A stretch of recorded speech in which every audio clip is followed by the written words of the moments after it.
Good evening.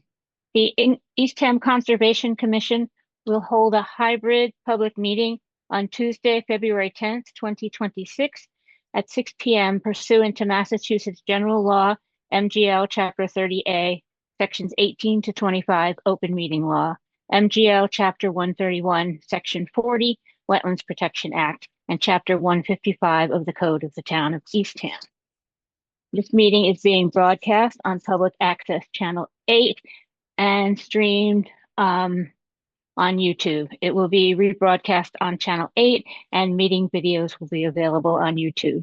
Before we begin, a quick reminder. While our meetings are relatively informal, the Commission uses a simplified version of Robert's Rules.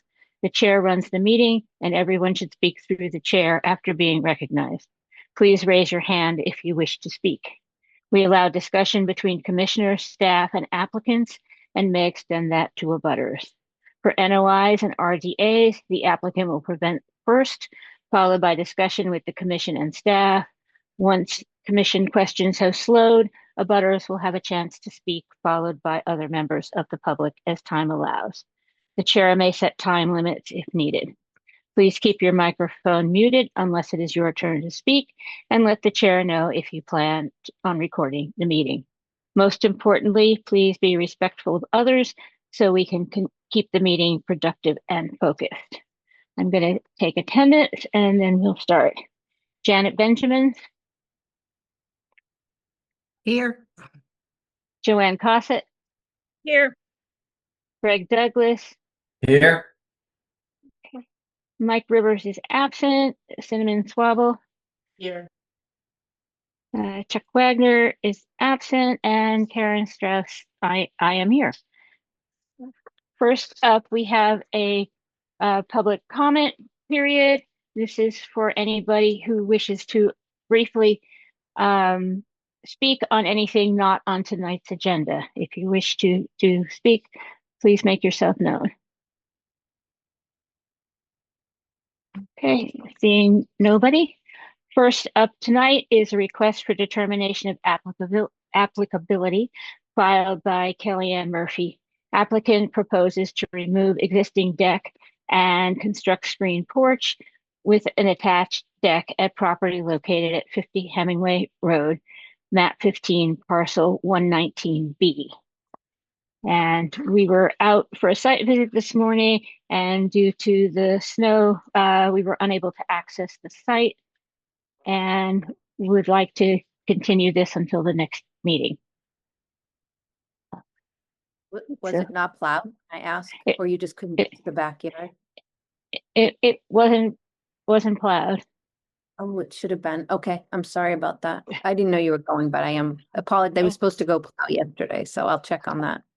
Oh, I'm sorry for being so abrupt. I didn't quite see you there on the screen. Oh, that's fine. Okay, so we would continue this to the February 24th meeting, so Okay. we could have a chance to get out for a site visit. So February 24th is the next meeting. Yes, in And 2 weeks. Will I automatically be on the agenda for that? Yes. Okay, thank you so much. We- Glad we- to go first and be relieved. Okay, so we do have to vote on that. If I could have a motion to continue this to February 24th. So moved. And a second. Janet, Yes. Joanne, Yes. Cinnamon, Yes. Greg, Yes. and I am a yes. And you're not the only one. We're continuing because of snow tonight. It just was a big snow year so far. Yes, indeed. Okay, thank you very much.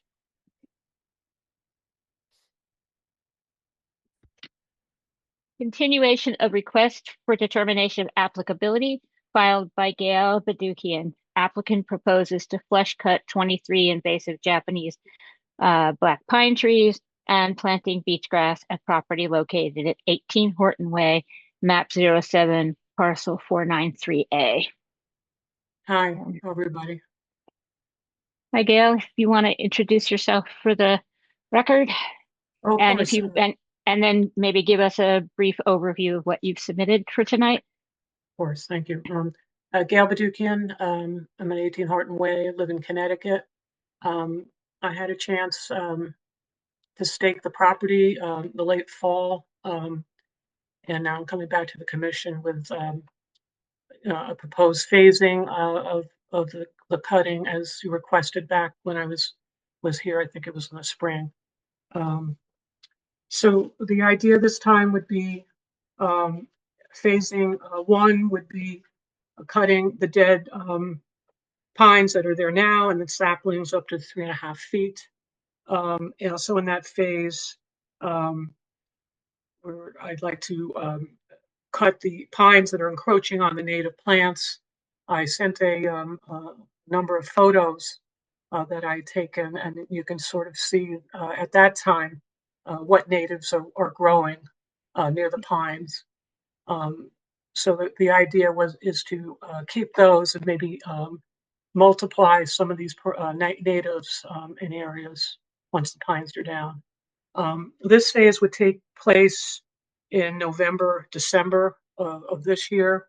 The reason I would wait till later is that's the best time to trim pines, and that is my phase 2, trimming of the long arms of some of these larger pines so that I could start planting beach grass under them before they're cut. And that the cutting of those would take place in phase 3, which I expect would be somewhere in November 2027, or through April. April is probably the best time where the nurseries have availability of native plants. So we want to time it around there. The cutting will take place around the time that the plants would be available. Beach grass is typically best planting time for that is anywhere from December through April. That would be the first stage of planting some of these barrier areas. Then the phase 4 would basically be allowing me to continue to do this past the 3-year period. All I would ask at that point, just having ongoing maintenance, limiting to hand pulling or cutting the seedlings that may crop up, and then replacing natives that haven't survived. The root structure shall remain in place for the coastal bank stability. I know last time there was a question of why I had kept the stumps up a little high. Actually, I looked at my notes, and at the time, Natural Resource gentleman who was there in 2014 recommended that.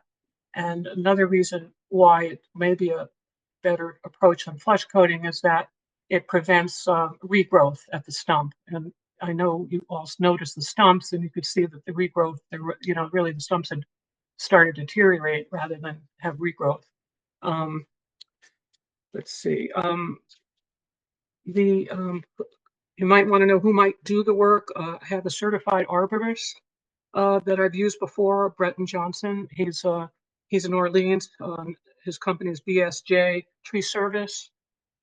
He's very careful, and I respect his work. And then as far as plantings, I might contract with Grassroots Landscaping Orleans. A lot of these plantings, especially the beach grass in the front yard, I've done myself. But I have some bad knees now, so I'm not sure I'm going to be able to enjoy the work that I do love. I guess that's it. Just looking to see if there's anything else. I don't really see that there's an alternative to this practice. I do think that the pines are, there are invasive. Very few properties on the Bayside have trees that have lasted. I know my neighbor has pines that are there, but he's one of the few. And I just think that for wind and sand and these natives to really grow, it's the best approach. Having lower growing plants to for the environment. So I think I've covered everything. think you asked me to do. So I appreciate any questions or. Thank you. I appreciate the amount of effort you put into this and in addressing our concerns from the previous hearing. I do have a couple of questions here. Uh, is there a particular quantity of mitigation plantings that you plan on? Yeah, good question. Um, the problem I have to tell you the exact number now, I think I have to, I'm not going to skimp, that's for sure. I'm going to plant whatever I need to plant. And then, as I said, I really like to plant continuously if things die. So that's never an issue. I think it's hard with the fall. I think there were other plants, perennials that are there, like goldenrod, which is a very good plant. I think I need to wait to see everything growing, to see what's there, and then decide, and I work with a conservation agent, decide what would be most appropriate. I have a lot of bayberry. They've done really well on the property. I probably would like to, where some of the larger pines are on the bank, on the top of the bank, I'd like to put something like that there because it's very good windscreen, and also they're hardy. Other areas, if I can get scrub oak, that's done really, really well on my property. If I can get it, I would like to plant more of it. Beach grass is fast growing and a good product to use quickly, but we know that it doesn't last. I've been replenishing it when I've had permission to do that continually. So I'd like to wait and see, and I promise I will not skimp. And I worked with Alex before. I think we could, come up with a plan. But it's hard to see, until the pines are down, like what really is there. I saw some beautiful heather, yellow heather. I'm hoping there's more of it. I just happened to come across, a couple of them. That would be lovely to try to grow there. So I hope that answers it. I wasn't trying to evade. No, I don't think you were, and it's a real kind of answer that it's a work in progress as I like opposed to a set thing. But I think for our purposes in permitting, we we're looking for maybe a base quantity or a Okay, range of quantity that it sure. might cover. Just I would say, sure. I mean, I've worked with beach grass first before. I planted it myself. I would say probably 5 bundles would probably help me with phase one because that's where cut things down that are dead. Um, as far as the other quantities, that's hard. It's hard to tell. I hope that mhm, won't prevent me from getting approval. I have, I haven't been back there since the fall, and could that be a condition that I share that with Alex once I get back there in the spring and sort of see where we are, mhm, and what yeah, I would recommend. I mean, I have been I'm mhm, a landscape designer. I'm not I'm going to be able to really tell, but I would say that whatever we plant, it would follow the directions of you mhm. know, what the required distances are. Certainly matrix of beach grass, there's a code for that. Okay. Um, For trees and larger shrubs and so on, we're usually looking for maybe 2 to 1 in mitigation for what you take out. Would sure, that be that would be if we fine. and Yeah, no problem with that. then you can work. I would be fine with you working out specific details, maybe with Okay, perfect. Alex. And you want to weigh in, Alex, and then I have one more question. Sure. It seems like Gail has a pretty good understanding as to what has grown well on the property. That's certainly something I look at when we're talking about mitigation, look at the surroundings, see what's taken well in the past or currently. So I would be willing to work with Gail to get that plan together tonight if the commission would want to. I think you're kind of alluding to it, Karen, condition, 2 to 1 for the removal of the trees. That gives us kind of a quantity to work with when putting together the landscape plan or the mitigation plan, excuse me. Mhm. Yeah. Okay. So I think the other thing I wanted to touch on is that this is an RDA, so it's good for 3 years with no permit extension. So the work would, if it didn't get completed within the 3 years, you'd have to come back for a new permit to complete it.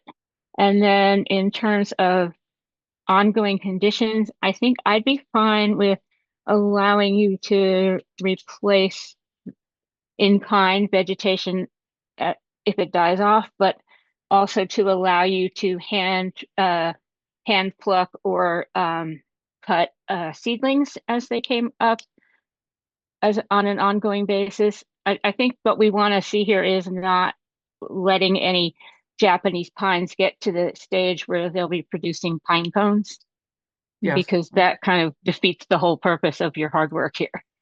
Yeah, I agree with you. As I said, I wish I had known I could have done this back when I finished my compliance, that I could have asked for this, but I did not know that. So yeah, but I appreciate this. I think it's going to be even a better landscape, to be honest with you, now that I've seen what's grown there since I've moved it. So So, thank you. yeah, thank you. I do appreciate your hard work. I'm going to ask the rest of the commission if they have questions. Greg? Hi, I thought it was well done. I enjoyed reading it, and I have a question about how much watering are you planning on doing and how? And then also, are you planning on adding any kinds of amendments in addition to just the plants themselves? You mean fertilizer? I thought I saw something about fertilizer in there. I was just curious what the Well, plan suggested. I can tell you that I know you're very strict on fertilizer, but I would tell you that back in 2014 through the 2017-18 when we did it, it really goes a long way on the American beach grass. At least the first, right after you do it, and then the next season. Yeah. So I defer to you. I don't know what you are allowing now, but I mean, it really makes a difference, honestly. So we'd use it judiciously, and I think in my first program, I mentioned what we would use back in May, what we would use, and how much to use. I think it was number 5 on the original. It says first within 30 days of planting, and the second application prior to May 1st of the following spring. And then it says no more than a certain amount of pounds per square foot. So I guess I leave that up to you. I can do it. I'd love to, but I understand, restrictions. I mean, I don't know. Karen, you'd have to address the question, or Alex, I mean, about how, if we use fertilizer, how about watering? How long would you have to water the bank? Would it be like years, or would it take over? The beach grass, really, I didn't in the old days, and continuously, I've not had to water. I mean, it does fine. I think if I do, some of these store-bought plants, I would probably have to do some watering. And how I do that, obviously I can't have a sprinkler. I think I can sprinkler heads elevated. Yep. And that's probably what I'll do if I'm not there. I'm hoping to spend more time there this summer, but we'll see. Thank you. And obviously planting at the right time where you don't have to be a slave to it is ideal. Like, if I can plant in the spring or plant in the fall, that's the ideal time to plant, so we don't have so much water use. Great. And you seem to have put considerable attention to when the right planting times are here in your plan. Sure. So yeah. Anybody else? Janet? Yes. Thank you, Gail, for listening to what we said at our prior meeting. And I appreciate it. I think it's a better plan, honestly. And working so hard to update it. And I also appreciate leaving some of the black pines at 14 to 18 inches and not digging up the roots, which I thought would destabilize the bank. And I think that we don't permit fertilizer within the area that you're going to be planting. We'll make sure of that. So yeah, as I said, I got lucky back in 2014. They allowed it then, but I know things change. So I Yes, do ask they because certainly do. it's just, the plants are just stronger. I don't know what it is in that stuff, but Well, I So- think that's why we use it, or we did use it. Yeah. Thank you. that's fine. Anybody else? Okay, then it looks like we're looking for a motion for a positive 2B and a negative 3. And the conditions would be for a qualified arborist, landscaper, or homeowner to do the work, 2-to-1 mitigation for the removal of trees, an ongoing condition to replace vegetation in kind, and to hand pull or prune Japanese black pine seedlings. Did I cover it So all? moved. Oh, It sounds like it. Alex? And then we'll condition whatever mitigation plan Gail and I come up with. Yes. And then mitigation plan to be done in consultation with our agent, between homeowner and agent. And then I'll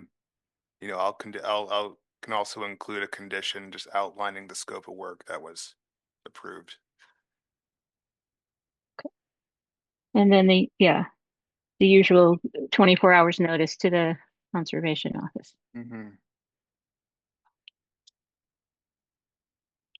Okay, does that sound good to everybody? Would somebody like to make that motion? So You want me to moved. read? Okay. Wait, Is there a one oh. more thing. I realized I said Yes. something incorrectly. I said we would start November 2026. That's not correct because we're already in February. So now is the time to cut. So I think I meant what I meant to say was November 2025, which is past to the spring. So Yeah. February to April is what you're saying. Yeah, I would. I Because would you had probably said ask Brendan to start cutting once I get them approval papers, because this way I can start planting the beach grass before May. So the timing, so I don't lose a season. My timing Okay. would be better. So I apologize for that. I just realized, when you were talking that we were already into 26. Okay. I didn't mean that. Okay. Thank you. It's So basically the same next motion phase because will be Alex is just 2026. going to outline Yeah. all of that Yeah. anyway. Okay. So we have a motion, and is there a second? Second. All right, Joanne? thank you so much, everybody. Appreciate Yes. it. Greg? Yes. Janet? Yes. Cinnamon?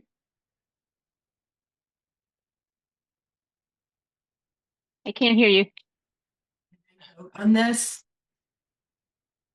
Was that a yes? can you guys not hear me? Oh, right. I'm sorry. You're not allowed to vote on this. Thank you for reminding me. Cinnamon was not yet sitting on the commission when you first filed this, so I see. I get you. she's not eligible, and I completely blanked on that. So my apologies. I am a yes. So you are unanimously approved, and good luck. I hope you. Thank you so much.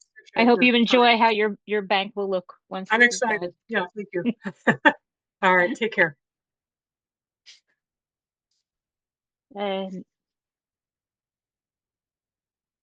next up is a continuation certificate of compliance filed by Richard and Sandy Bishop for SE 19-1440 for the construction and maintenance of a stone revetment at property located at 45 Long Street Lane, map 10, parcel 341A. And this also was impossible to access due to the snow. So we would need to continue to the next meeting. Alex? This is the one that we're also waiting on a land plan from Right. Tim Brady. So we've contacted Tim Brady, and he's gonna look through his files to find the approved plan for this project. So we'll hopefully have that by the next meeting. Okay. Thank you. Mhm. So if we could have a motion to continue this to February 24th Motion to continue this till February 24th. and a Second. second. Thank you. Janet, Yes. Joanne, Yes. Cinnamon, Yes. Greg, Yes. and I'm a yes. Okay, next we have a continuation of certificate of compliance filed by Ortorino Trust and Georgia Ortorino for SE 19-1781 for the repair and maintenance of the existing stairs and to maintain the existing stone revetment at property located at 385 Shirtlift Road, map 07, parcel 163. And we did get out there for a site visit, and I'm going to ask Cinnamon to run through what she observed during the site visit to start us off. Sure.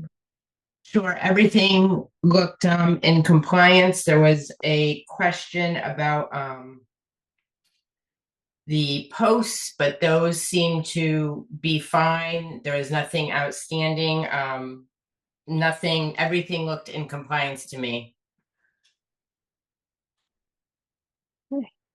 So the question about the posts is that there, instead of single posts, there were double thickness of posts, which was not a plan change discussed with the agent or the commission, but it normally would have required that, but it seems to have be okay, and we're just gonna maybe let that go.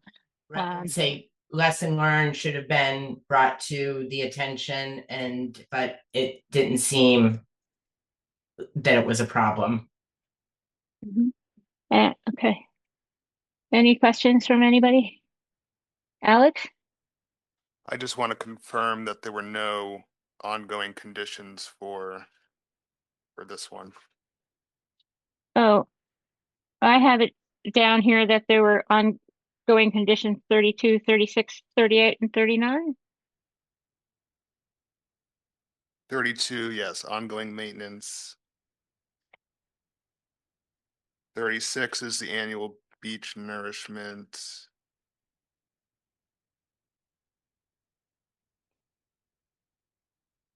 38 and 39. Okay. Yeah. Thank you. So barring any other comments, if we could have a motion to approve the certificate of compliance for SE 19-1781 with ongoing conditions 32, 36, 38, and 39. Move to, go ahead. Move to approve certificate of compliance for SC 19-1781 with ongoing conditions 32, 36, 38, and 39. Second, please. Second. Joanne? Yes. Cinnamon? Yes. Greg? Yes. And I am a yes. Janet? Yes. Okay, I'm sorry, I missed you there. Okay, so this is approved. Next up, we have a certificate of continuation of certificate of compliance filed by Paula and Ellen Balthazar for SE 19-724 for the licensing and maintenance of an existing dock, ramp, float assembly, and stone revetment of property located at 285 Corliss Way, map 21, parcel 42. And this would be for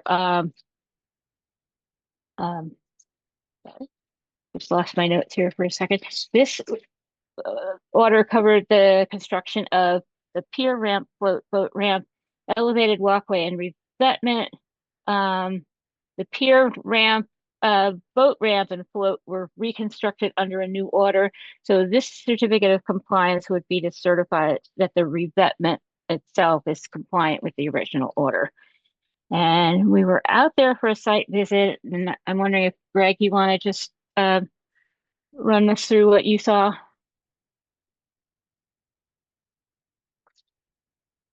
Unmute. Greg, you have to unmute.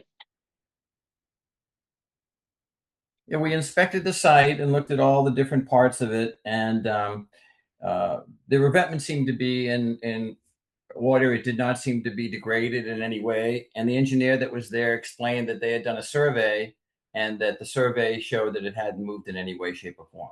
So I mean, the revetment seemed intact without a problem. Okay. Thank you. Anybody have any questions or comments? And it doesn't seem like there's any requested ongoing conditions for this, so we could have a motion to approve a certificate of compliance for SE 19-724. Move to approve the certificate of compliance for SE 19-724. And is there a second? Second, Joanne, yes. Greg, Yes. Cinnamon, Yes. Janet, Yes, and I am a yes. So we are done. Thank you. Thank you. Next up, we have a administrative review filed by Deborah Spar and Miltos Catomeris. Applicant proposes to remove 4 trees at property located at 175 Eldridge Drive, map 01, parcel 059. And is somebody here to speak on this? Okay, we were out there for a site visit. I'm gonna ask Greg again if he could just run through what he observed. You have to unmute again, please. I'm sorry. Yeah, we walked out and inspected the site. Unfortunately, the trees were not marked. However, it was pretty obvious to us that if we're talking about dead scrub pines, there were 4 dead scrub pines that were present at the site. We did have one question again because they weren't really marked. There was one, and I believe it might be a maple tree. And we had some questions about what would be if that was part of the list with respect to the 4, or was it the 4 dead scrub pines that were there? And I just didn't know the answer to that. So the question we have is, I mean, the maple tree is leaning toward the house. I'm not an arborist, so I can't tell you if it's live or dead, but that was the question that came up this morning. Mm-hmm. Alex? As Greg mentioned, there were the several dead pitch pines. I am looking back at the application, and it appears that the maple tree that Greg mentioned is also marked, not on site, but on paper. That one did appear to be alive. There were buds on the tree, so I would like to know a little bit more as to why the property owner is requesting to have that one removed. But as far as the 3 remaining pitch pines, those were completely dead, and I don't see an issue with those being flush cut and removed.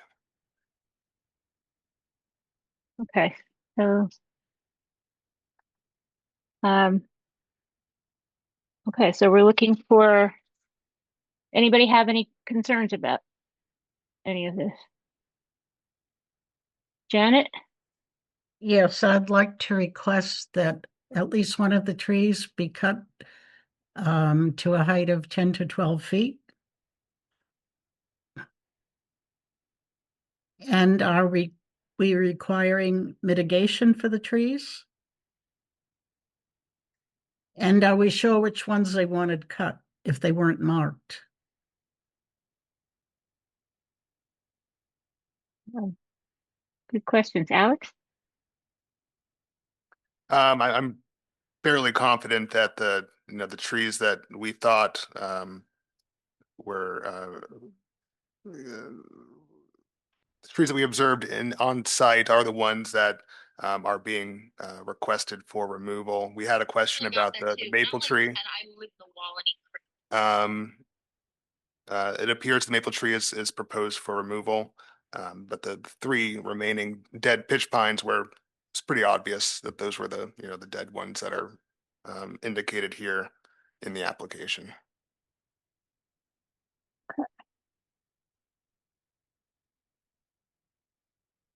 Okay, so We're looking for approval. This is an AR to remove. You said three pine. Oh, Joanne, you go ahead. So I was looking at the filing. It looks like there are 5 X's, so it might be four dead pines, 3 or 4 dead pines, and the maple. My comment was in support of what Janet was saying. I get the impression they want to kind of take these trees all out so that they can use this as, I wouldn't, maybe not a driveway, but a parking area. And so I would be okay with them fully removing the dead trees if we included some mitigation. I see where Janet is going with offering some snags for wildlife habitat.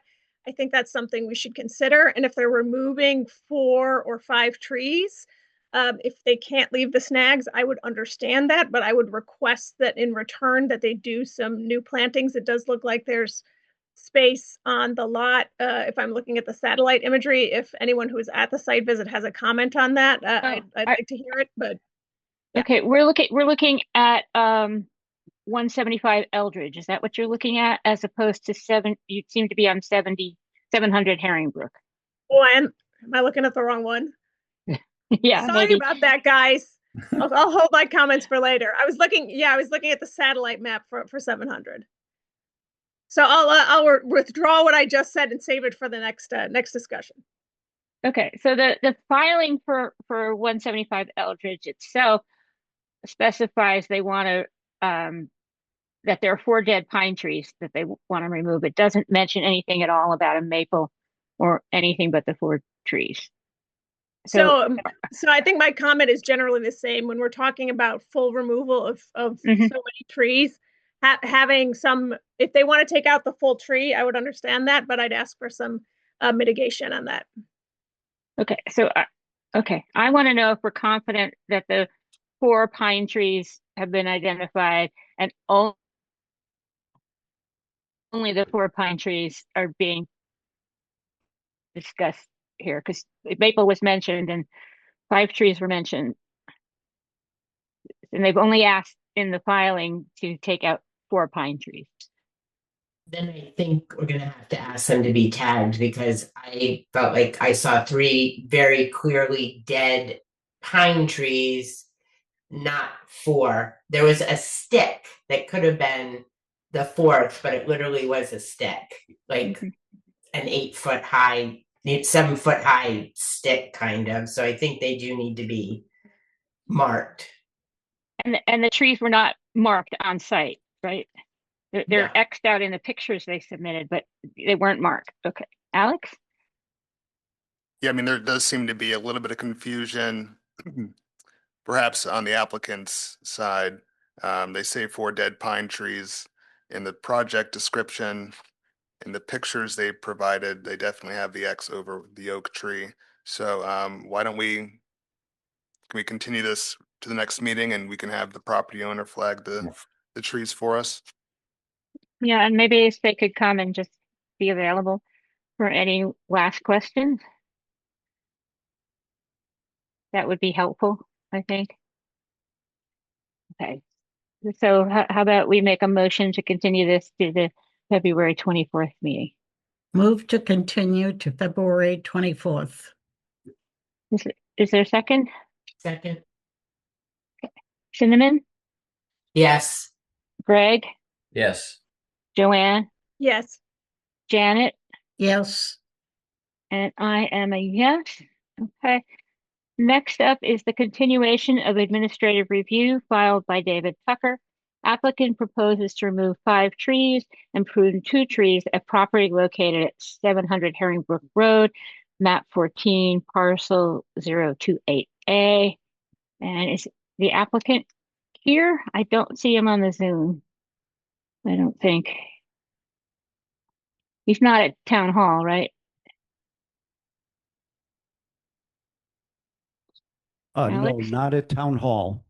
Okay. Yes, I did reach out to the applicant beforehand, requesting that he come in front of the commission to answer our questions on this filing. So I see that he's not here tonight. Okay, so I guess we could have a motion to continue this to the next meeting on February 24th. So moved. And a second? Second, Okay. Cinnamon, Yes. Greg, Yes. Joanne, Yes. Janet, yes. and I am a yes. Okay, and hopefully they will come. Okay, next up is a notice of intent filed by the town of Eastham.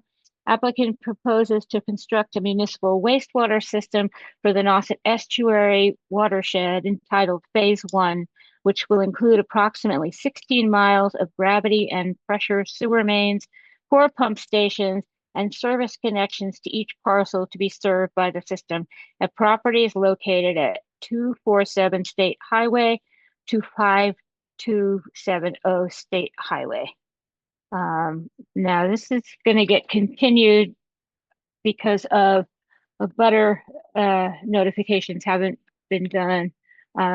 Alex, have we cleared up that they're actually going to be done individually? I did reach out to our circuit rider, and so I'm awaiting a response from them. But so we're still looking on getting clarification on which method of a butter notification we need to go through for this filing. Okay, because I read up on butter notifications in 310 CMR 10, and it seemed like if it's a linear project or if it's a different method than if it's a regular kind of project. If it's a long, narrow project versus let's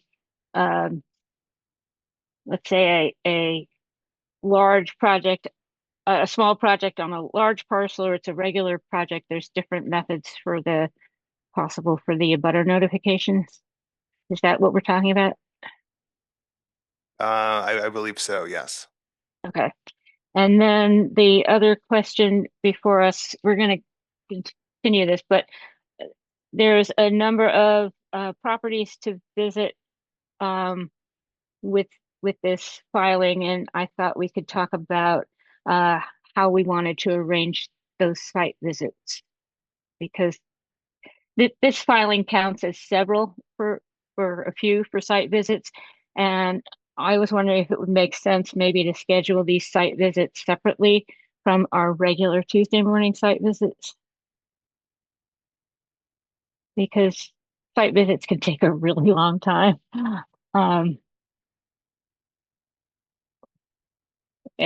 Please feel free to weigh in. Makes sense to me. I mean, if we've got a lot of them, then we don't want to just tie up our normal site visits with this issue. And how many are there? I mean, Well, it's hard. It was hard for me to get a count from the filing. I found some of it confusing. Alex? Yeah, I mean, I suppose, a lot of the work will be underground, so I'm not sure what we'll see on site for a lot of the project. I would like to look at, the pump station locations. I think that would be important to get eyes on. But as far as like driving, the entire length of, where the pipe's being laid, I'm not sure if that's necessary. But certainly open for discussion on that.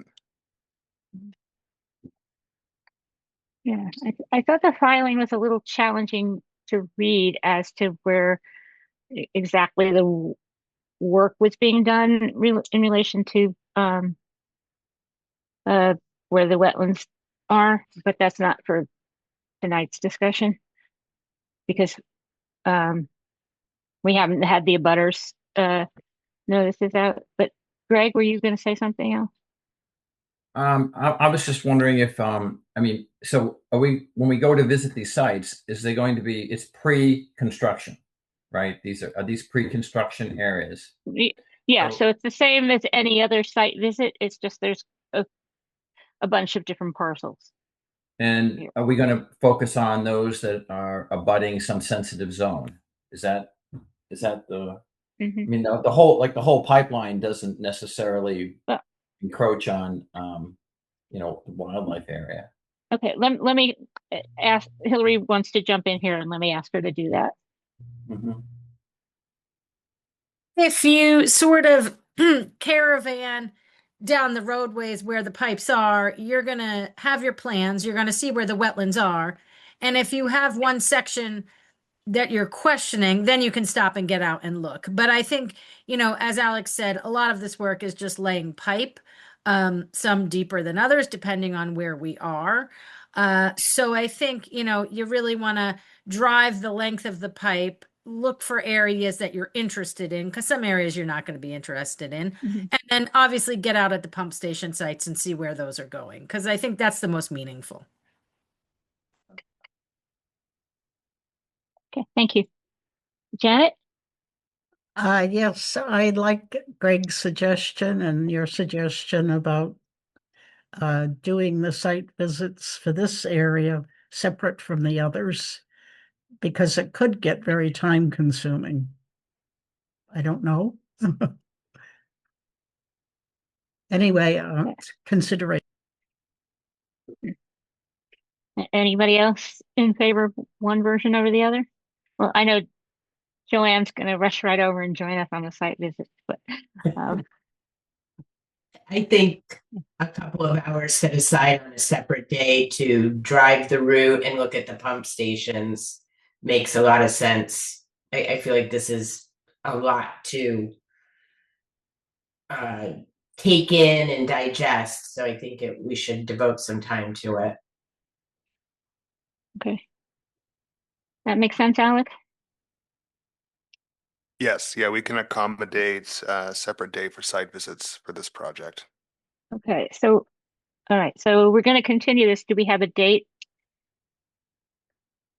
for this, or? I think at the moment we were going to continue it until the 24th, but I wouldn't, but we may need more time than that if we have to send out all the abutter notifications. Okay. So if we could have a motion to continue this to February 24th. Move to continue to February 24th. Okay, in a second, please. Second, Joanne, yes. Cinnamon, Yes. Greg, Yes. Janet, Yes. and I'm a yes. Okay, next up, we have continuation of notice of intent filed by Robert and Maxine Seltzer. Applicant proposes to reconstruct existing pier, ramp, and float at property located at 76 Old State Highway, map 22, parcel 010. Hi, good evening. Good evening. Good evening. Mark Burgess with Shorefront Consulting. Excuse me. And Mr. Seltzer's on the line as well. Not much to add. We went out to the site. We came, we saw, and I believe that was the remaining thing that the commission wanted to take a look at. So with that, I will be quiet and answer questions. Okay. We came and we saw a very, very tall dock, which had me wondering if we might want to discuss that particular part of our new dock regulations. And Yeah. whether we might want to consider amending that. I appreciate that Mark gave us a clean copy of the plan without the satellite photo underneath. That made it really easy to see where the salt marsh and the piles were going to go, and I think that addressed all of those pile questions. And I think the remaining one comes down to maybe the shellfish, whether shellfish mitigation is necessary. And I think we talked about that a bit at the last meeting, whether shellfish mitigation might not be needed, but that we would do a future survey once the dock is in, and within our draft special conditions for saltwater docks, it does include a follow-up shellfish survey right before the certificate of compliance is applied for. And I think that would cover the that outstanding question. Mark, any thoughts? Yeah, Alex was, he actually forwarded me those special conditions and I reviewed them and commented, but it's way more than you can discuss. He and I should probably have a discussion. So my suggestion would be to just, if you're implementing those, you can put them in and we can always make a change later if we all discuss and decide if and when and what changes might be made. You had issues with our draft order of conditions? Well, I reviewed some of them. I only commented on the shellfish mitigation. So my experience in other towns was they required a follow-up survey. Your condition mentions one just before construction, and my suggestion was that the shellfish survey that's already been done serves as your baseline, and the goal of that is to figure out whether the habitat changed after construction. So in Harwich, for instance, they require follow-up surveys at the same time of year as the first shellfish survey, about 1 year after the dock was constructed. So I made that suggestion, that's all. Okay. And in the draft, we require a shellfish survey using the same methodology right before the certificate of compliance is applied for. I think it was even before construction, but Alex, can you look that up? I Yeah, don't seem to. I'm looking at that right now. Oh, here, let's see. Yeah, number 12, it says prior to the start of work, the applicants Right. meets with local shellfish officer to determine if shellfish mitigation or if shellfish in the immediate vicinity of the dock pier shall be moved. Hold on. Right. That's all that says. Habitat. Hold on, that's habitat. Right. Shellfish survey pre-construction. I'm sorry, that's number 17.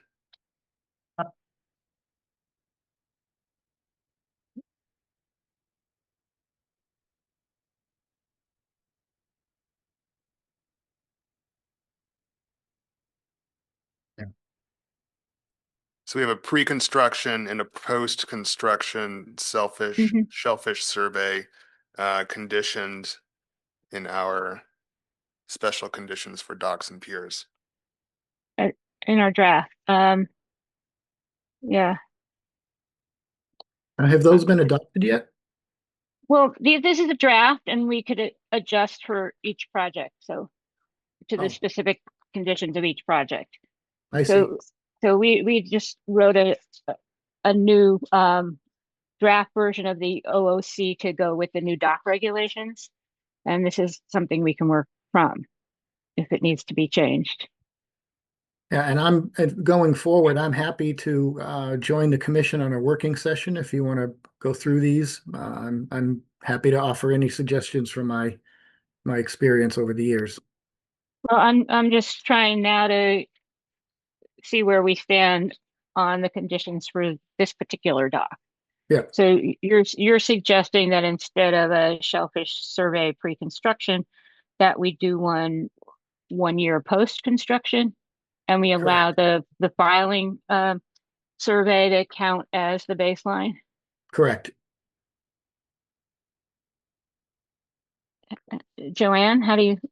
Yeah, I think that was my concern from the last meeting. I had raised that, and I think what we had heard was that the shellfish were pretty happy right now, even with the existing structure, and so that we would not, so that we would do it later once the new construction occurred to make sure that they were still happy after our conditions had changed. Yes. Yeah. Alex? And then it was my understanding that we would use the results from the follow-up survey, and that would dictate whether or not we would condition any mitigation. Because right now, as Joanne mentioned, it seems like quite a robust shellfish population within the vicinity of the proposed dock, and so at the moment, perhaps mitigation isn't necessary, but if the follow-up survey says otherwise, then perhaps mitigation would be needed. Yeah, I'd be happy to have that change in the order of conditions. Any other comments on the order of conditions, Mark? No, not for now. No, everything's fine. Okay. Any other questions or Janet? Yes, I think in our new regulations, we specified how far apart the boards should be to allow for sunlight to penetrate underneath. That's in one of the special conditions. I believe it's ½ inch. I thought so too. I just Mhm. wanted to make sure.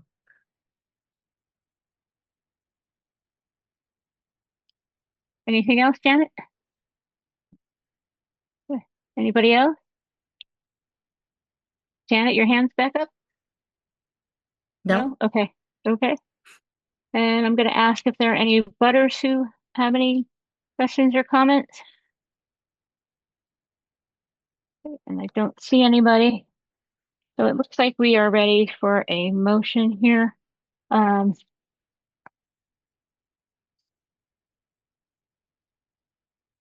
Hold on one sec. Okay. So we're looking for a motion to approve the dock with the special conditions for docks and piers as amended through our discussion. And to include any DMF comments outlined in the letter dated 11/19/2025. And thank you. and I think that is it, unless I missed anything. Alex, did I miss anything? Anybody? No, I think you're good. Okay, so somebody would like to make that motion? So moved.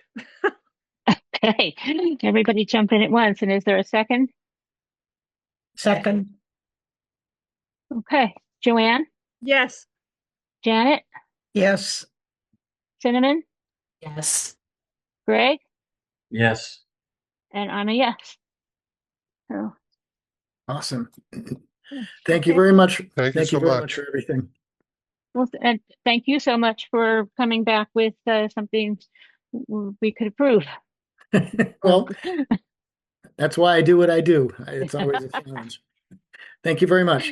Thank you. Okay. Good night. Good night. All right. Next up, we have a continuation, let's see, of notice of intent filed by Diego Babiloni. Applicant proposes septic upgrade, water line installation, home remodel, construction of new screen porch and landscaping at property located at 675 North Sunken Meadow Road, map 01, parcel 043, and they've requested a continuance to February 24th. If somebody will make that motion. Move to continue to February 24th. And a second, please. Second. Joanne, Yes. Greg, Yes. Cinnamon, Yes. Janet, Yes. and I'm a yes, and we're going to have two more exactly like that. So if you could jump in with the motions and seconds, I'd appreciate it. Continuation of notice of intent filed by David Milliken. Applicant proposes to construct a new house and appurtenances at property located at 95 Windjammer Lane, map 19, parcel 066, and they've requested a continuation to February 24th. Move to continue to February 24th. Second. Okay, Joanne, Yes. Cinnamon, Greg, Yes. Janet, Yes. and I'm a yes. And continuation of notice of intent filed by Stephen Wurst. Applicant proposes to replace existing concrete seawall with stone revetment at property located at 75 Cove Road, map 18, parcel 050A. Move to continue to February 24th. Second. Cinnamon, Yes. Joanne, Yes. Janet, Yes. Greg, Yes. and I'm a yes. Okay, next up we have minutes for, I'll do them both at once. Minutes for January 13th, 2026, and January 27th, 2026. Everybody has read them, I'm assuming, and are there any comments, corrections? I sent one very minor correction to Amy. Okay.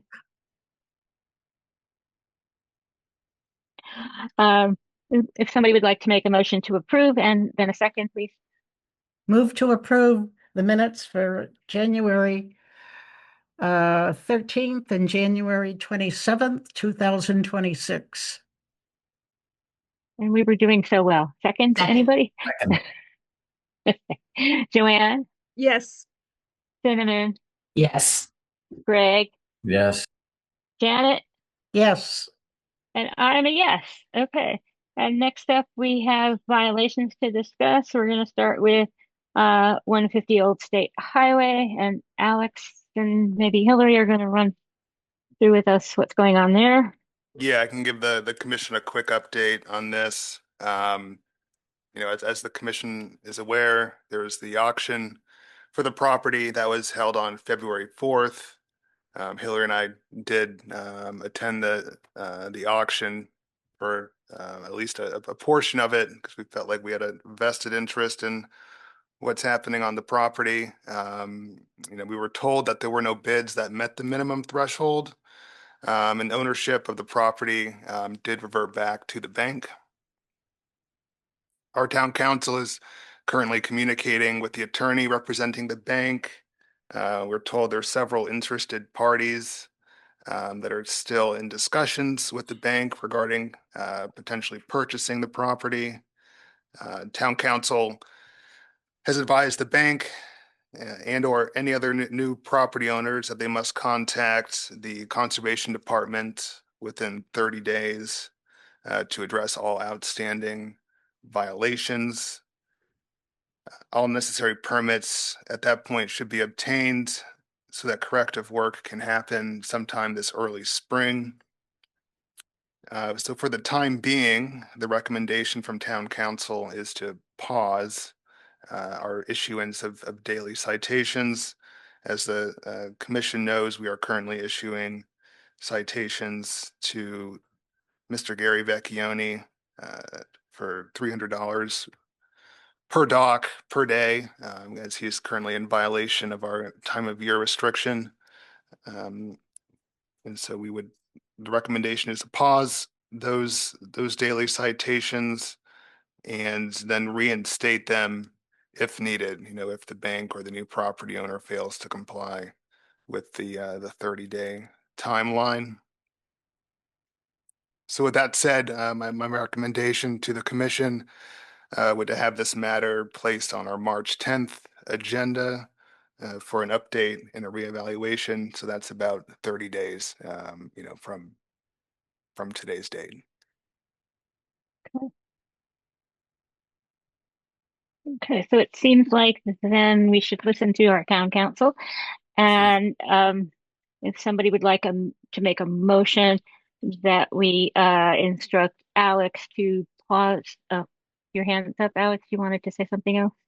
Yeah, I guess I should also mention when we were at the auction, we were observing it from the town landing, and we did observe damage to the seasonal docks. So the docks have been mangled, by the sea ice that has moved into Town Cove, and so that is certainly of utmost concern. We don't want the docks to become, debris, either during a storm or some other event. And so for the time being, we'll certainly continue to monitor that situation. Joanne? Yes, just in the same vein, if Hillary or Alex or Karen, if you have thoughts on the timing vis-a-vis the time of year and the concerns around the docks and the fence, I assume that's still there. If the interested parties the bank has mentioned turn out to not be so interested, I'm all for suspending the fines currently, but are there times of year or things we need to be aware of, like the damage to the docks that, and what is our option if there is damage that is occurring, that Alex goes out there and sees something and we need to take action quickly, or the town needs to act quickly? how does that work if the bank possesses the property? Just throwing that out there because I'm all for postponing a little bit until March, but something may occur in the interim where action needs to be taken.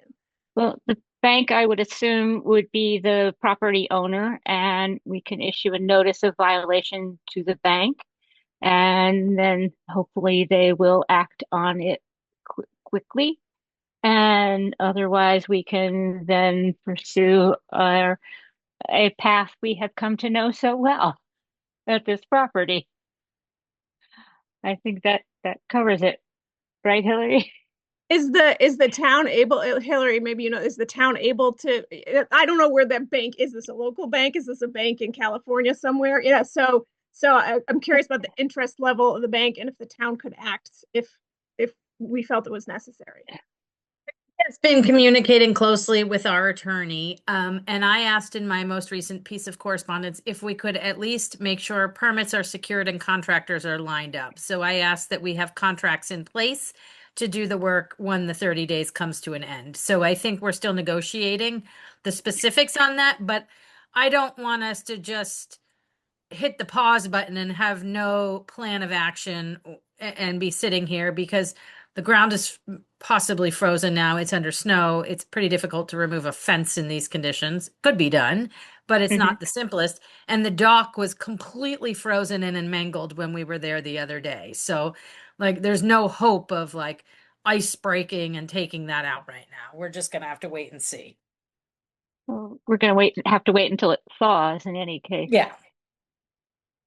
But I think you're right though, that pausing for a limited amount of time and then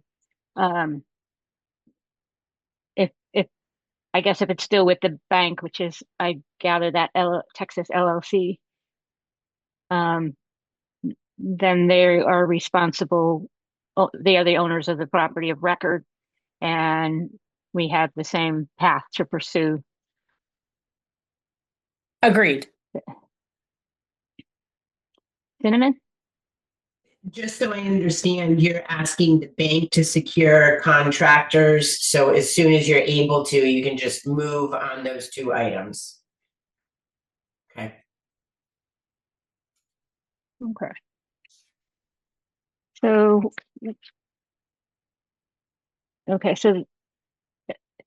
what do we need to do here? We need to have a vote to pause the fines on the two docks for 30 days. Do we need to have a vote on, for town councils having those discussions with the bank or so we don't need to do anything on that at the moment. I think tonight we just need a vote to pause, do a 30-day pause on the issuance of the citations. Okay, so just curious when our meeting is. Oh, and I believe it's March 10th. March 10th is our meeting in March, the first meeting in March. So, okay, so if we could have a motion to direct Alex to pause the issuance of fines to 150 Old State Highway until March 10th, when we will meet and reevaluate. Karen, Yes. might it have to be March 12th because of the 28 days in February? March 10th is yes. But that's our meeting. So I think we should just pause it until our meeting, because otherwise the meeting after that isn't until March 24th. So I think 28 days is that sufficient? Yeah. Yeah.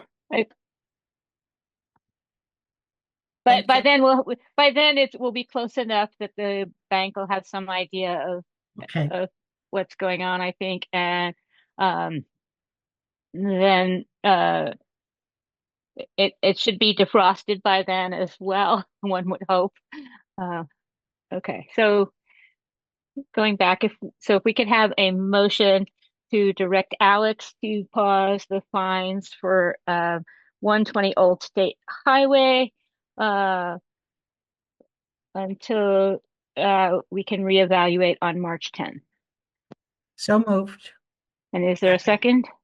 Second. Cinnamon, Yes. Joanne, Yes. Janet, Yes.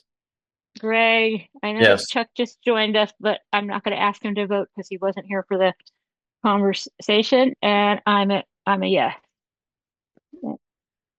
Okay, so Chuck, we're up to the violation section of our agenda. We just discussed 150 Old State Highway, and Alex and Hillary are going to update us on 157 Brownell.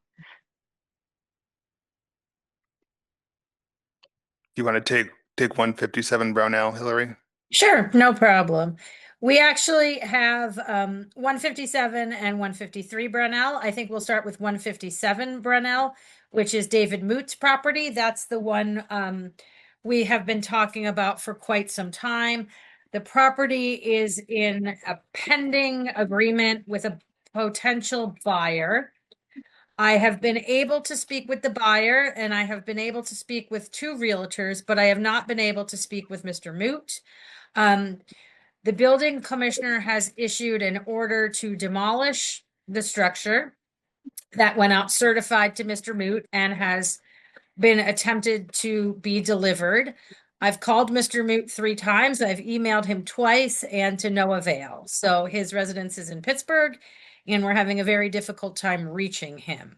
Earlier this evening, the select board had an emergency meeting to appoint a board of survey, which is what would come in after Mr. Moot receives the order and fails to act by 12 o'clock the following day after he receives the order. So we did appoint a board of survey. I'm not sure if they'll ever go into action because Mr. Moot has to receive the order prior to the board of survey taking any action. And Mr. Moot himself has to decide that he is or is not going to take action. So there we're in a holding pattern. He's got about maybe 7 feet from the front corner of his property to the top of the coastal bank. His well is, I think, 5 feet from the top of the coastal bank.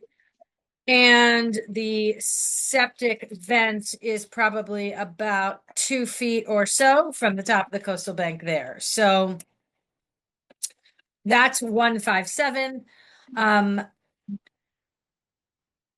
And I think I'll pause there and answer questions if you have it. Anybody? Is receiving something as simple as just signing off on the certified letter? Does that call? Okay. Yes. Janet? I just wanted to make sure.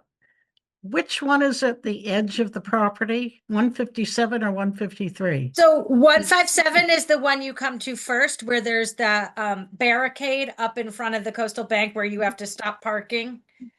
And then ECF owns the land to the right. That's 157. Okay. With the pink door, the pink garage. Yes. Sorry. Yes, absolutely. So I just want to put a little more emphasis on this, which you probably don't need. But on Sunday, February 1st, when the storm we were supposed to get went out to sea, I had been telling my son about this house that was close to the edge of the bank, and we were having issues about it. He wanted to see it, so we drove over. He walked out to it, he came back, and he said, "That's not good." And we had gone to Coast Guard and Nauset Light, and he had walked down to the beaches. It was the full moon, it was high tide, and it was a really extra high tide, and the waves were undercutting the cliffs. So he did not walk down to the beach at Brownell, but it looked similar. And it is similar. When there's a lot of wave action, the waves are cutting right into the toe of the bank. So I do have one question. What happens if we can never serve David Moot? If we can never serve Mr. Moot, then there's court actions we can take and seek relief through the courts. So we'll be back to court, I suppose, is the most realistic answer. Obviously, anything we do is going to be quite costly. The situation is quite dangerous and the work is costly. Okay, Greg? Yeah, I have a question with respect to, we get the next storm, 5 or 7 feet get ripped out of the bank. The house starts to hang over the edge. Do we have an emergency plan for something like that at that point? Because I mean, unfortunately, we do not have on retainer a contractor that's going to go out and rescue this. There's a cost associated with that that someone has to incur. There is the possibility to do the work and put a lien on another piece of property, but we at this point do not have legal authority to do anything on the properties. So we would need that. We do have the nuisance. We have a nuisance order and we have the order to demolish, one from the health department, one from the building department. And the commission would issue an emergency certification for the demolition of the structure. So I think what your role is at this point is to issue or vote to allow us to issue an emergency certification to demolish the structure so that if and when that is available, someone will be able to do it.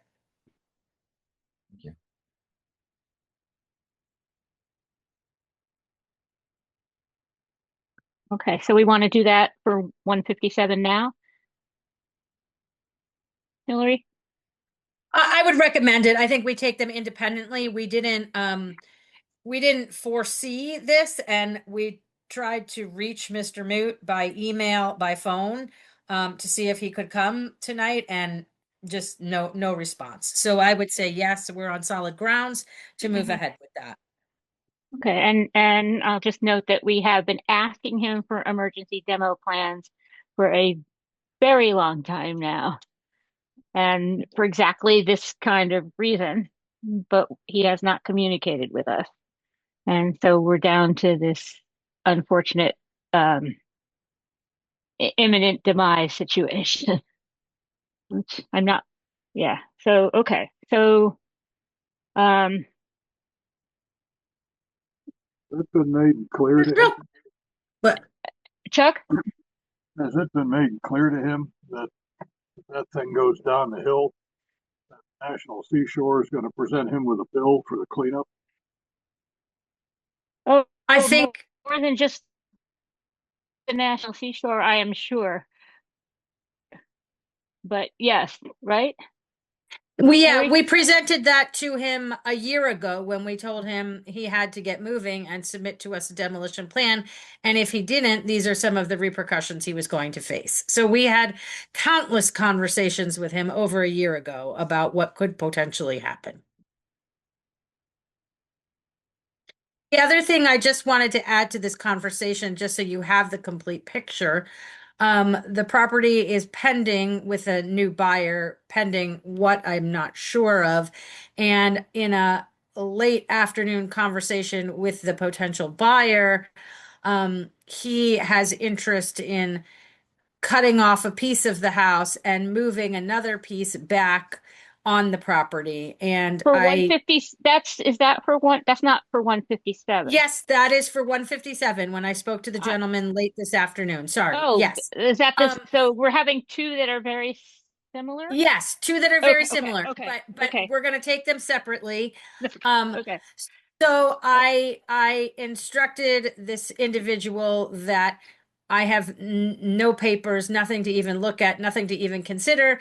And when he thinks he can get us something, get it. But in the meantime, Mr. Moot is the legal owner and we are moving ahead with what we have to do.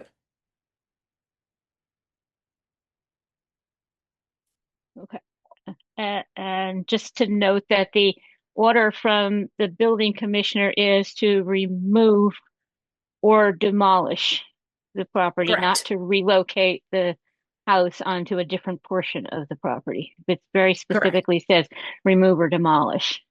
Cinnamon? Just want to be very clear that very similar situations are going on at both the houses. Yes. Right. And right now we're talking about 157 owned by David Moon. Okay. So I think Thank we're you. going to just periodically just have to include in the conversation the address of the property that we're actually discussing for clarity's sake. Okay, so you want us to do an emergency certification or give you permission to do an emergency certification for a demo that we will agree to ratify. That's more accurate, right? Yes. Okay. And as we discussed this afternoon, do we want to do that so that any emergency demo plan would get reviewed by you and Alex and me before it gets signed off on, and then it would come back to the commission after that for ratification at the next meeting once it's been issued? So Yes. okay. So if that meets with everybody's approval, if we could have a motion to that effect. Or you could just say so moved. So moved. Is there a second? Second. Okay. Janet? Yes. Joanne? Yes. Cinnamon? Yes. Greg? Yes. Chuck? Yes. And I'm a yes. Okay. All right. So that was 157. Do we want to talk about 153 Brownell during the violation section here? Okay. Well, they're not in violation. Do we have another section to call them in under? Well, I was going to put it under other discussion, but there's really no sense in making them hang out until we finish the administrative stuff on the rest of our agenda. So I think we should do it now. Mm-hmm. Agreed. And we do have Jason Ellis and the property owner Ian Mead here. I don't know if they want to give an overview to us first, and then Alex and I can weigh in. Well, maybe you want to just do a quick review of this particular property before we ask them to weigh in. That's fine. That's fine. Okay. So, this property has been on our radar for a while as well because they had an illegal well drilled. And so we had been out there a number of times looking at the well.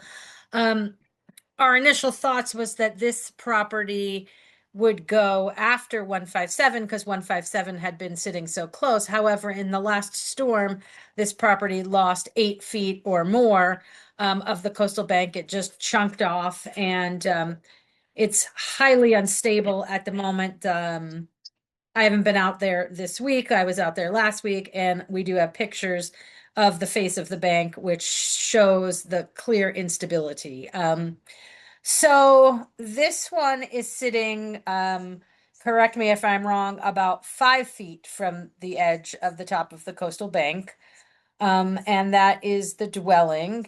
The septic system and well are farther to the back of the property, so those are not in imminent danger at the moment, but the structure absolutely is. And so this property owner got the same order from the building department and nuisance abatement order from the Board of Health that the other property got, instructing him to begin demolishing the property by 12 o'clock the following day from receipt of the order. I don't know if Ian's received it yet, but we have been in close communication. I've spoken to Jason, and I've spoken to his proposed contractor about some other plans they're interested in pursuing. So I think with that, I'm happy to answer questions, or we could hear from Jason and Ian about what their thoughts are. I think maybe we should hear from Jason and Ian and then continue the conversation after. Sure. And I hope they might keep in mind what we just discussed about 157 Brownell, because the circumstances are quite similar. Jason, do you want to take the lead? Sure. Hi, everybody. So Ian and I have been in discussions about proceeding with kind of dismantling the property. And Ian has contracted with Ambrose Homes and also Cape Cod Excavating to do the work. What we're looking to do at this point is to demolish the north section of the house. So the house kind of consists of two boxes, like a north box and a south box. The north section will be demolished and taken away. The south part, they would like to retain and move all the way to the west lot line, just like a foot or two off the lot line, and retain it at that point to use it for the next year or two or 5 or however many years they get before it actually has to be entirely removed. So we're looking to basically remove the structure from where it is now so it doesn't go over the bank. Put that section that we'd like to retain up on cribbing close to the lot line, so it's out of danger of falling over. Everything else on that side of the property has been removed. The well that was out there is gone. Like Hillary said, the septic system is between the house and the road, or between the house and the west lot line. So what we're looking for tonight is to hopefully get an emergency order so that we can expeditiously remove the building and remove the foundation, fill in the holes and grade it off flat so it doesn't create an additional runoff issue there. And then we'll be filing a notice of intent to deal with the methodology of how we're going to deal with the remaining part of the house that they would like to retain until the erosion progresses to the point where they can't use the property anymore. So with that, I would refer over to Ian to see if he wanted to add anything to that. Or Thanks, Jason. Yeah, hi everybody. Thank you for allowing us to jump in this evening. I've been talking with Hillary and Alex and Paul and the folks at Seashore since late last year while we were doing due diligence on the property. So, you know, we are local. Our family has been homeowners in Eastham for decades over in Lombard Lane. So we're interested in doing the right thing. We love the town and we love the area. So, you know, while some of the circumstances are similar to number 157, I think we've got a little bit of a different situation. The utility, as Jason mentioned and Hillary mentioned, the well and septic are already moved out of the way. We want to, you know, we went into this with eyes open and we understood what we would be wrestling with. Obviously, it's a little sooner than we hoped. We were getting our ducks in a row to move forward this spring, but that's okay. We'll move forward, and I think we've got a good team to help us do that. So we want to get the house moved back away from the top of bank as quickly and safely as possible, as Jason mentioned, and remove the old cinder block and concrete foundation. We've got, in addition to Ambrose and Cape Cod Excavation, we have Feral Electric on board as well to support that disconnection of the power. There is a solar array on the house, so we have to move some of that equipment out of the way. There's also a shed on the property that we would like to move to the rear corner, just so that we can set the mechanicals and the equipment out of the way. And we also understand that we need to be responsive, and if things take a change for the worse down the road, whether it's a year or 5 years out, we're perfectly aware that we'll be required to fully remove it from the property or demolish, and we're prepared to address that when the time comes. So I'll stop there and help work with Jason to answer any questions that the commission may have. Okay, thank you. So some of the commission was out there this morning for a site visit. I was out with Cinnamon, Greg, and Alex, and we took a good look at the property. So we're aware how close it is to the bank. And before I continue, I just want to confirm that the property changed hands on December 9th. Is that correct? I believe that is correct. Our family purchased it from the prior owner and moved it into an LLC for obvious reasons. Okay, thank you. Now the order from the building commissioner is to remove the house from the property or demolish it. So I'm trying to understand, it does not say remove the dwelling from its current location and temporarily put part of it somewhere else. So I'm trying to understand how relocating the part of the house on the same property complies with the order. I haven't received that order. So in all the discussions that I've had to date, the intent has always been to reduce the footprint, as Jason indicated, and eliminate that northern part of the home and move the balance of the home, the small main box of the home, down to the southwest corner, which would put us, I believe, between 40 and 50 feet from top of bank. When we were evaluating purchasing the property, it was approximately 20 feet from the top of the bank to the front of the dwelling. Right, but relocating part of the house is not the same thing as removing it from the property or demolishing it.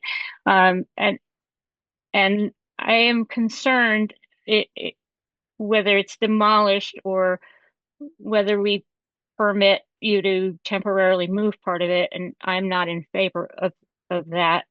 That you have a full foundation there, and as you remove that, it's going to create a very large additional area of instability in the bank and on the property. And that will impact it. That is quite a big area. And when you move the house, I don't see that you have a lot of space left to put anything outside of the area that is impacted by either the current location of a very unstable bank or the disruption caused by the removal of the house, which will likely make the bank erode more quickly. The existing foundation is a cinder block crawl space for probably 3/4 of the basement. On the back side of the home where the bulkhead is, there is a almost full height bunker for the utilities, where the water tank, the hot water tank, and the expansion tank for the well are. And there is ample room behind the existing home between the existing home and the rear property line, especially over to the southwest corner, closer to the well. And what we have not figured yet and need to have some additional discussions with the building commissioner is what would be preferred or acceptable in terms of how we set the home in that alternate location. Mm-hmm. Which would be over the well. So isn't there? No, we wouldn't propose to put it over the well because we would need to access that. If and when the time came to remove that and the septic as well, we would. I think the plan may have shown it over the well inadvertently, but that wouldn't be our intent. Okay, so what we're evaluating here for an emergency certification is all we received was a plan that without any real details to it. So and apparently it showed a location where you wanted to put half a house that is not actually correct. And it didn't include any protocols for how you would bisect the house, how you would demolish half of it and remove the other while maintaining any sort of stability where the house currently exists. So without a plan, I don't see how we can issue an emergency certification to cut a house in half and relocate it. Oh, Jason, go ahead. Yeah, so tonight, all we're asking to do is we're just asking for the emergency order to get rid of the house and to put the house up on cribbing, the part that we would like to keep. If it's decided either through you or through the building commissioner that we can't utilize that, then that would be removed also. We understand that we have to give you a protocol and give you some plans on how we're going to set this thing down if we end up leaving it there for an extended period of time. But those are discussions that we need to have with the building commissioner, and we're basically just trying to get this thing off the property and out of harm's way as fast as we can. We'd like to do this next week, just to get it, because if we have one more storm next week, this thing could be down on the beach, and that's really what our priority of trying to. We're not looking to get an emergency order that will cover leaving the house on the property. We understand that we need to get, file a notice of intent for that and get an order of conditions for that. And there's going to be a lot of discussions as to how that is going to happen. But in the meantime, we would just like to get it out of the way and get it on cribbing in a safe location so that it doesn't go over the bank in another week or two. So. But that doesn't seem to comply with the building commissioner's order. Hillary, you had your hand up. Yeah, I was just gonna say, I didn't expect Jason and Ian to arrive tonight with a fully flushed out plan, because we did just call Ian last Thursday to let him know his property now needed to be demolished. So I think what we're getting is a taste of what they'd like to propose and a request to demolish.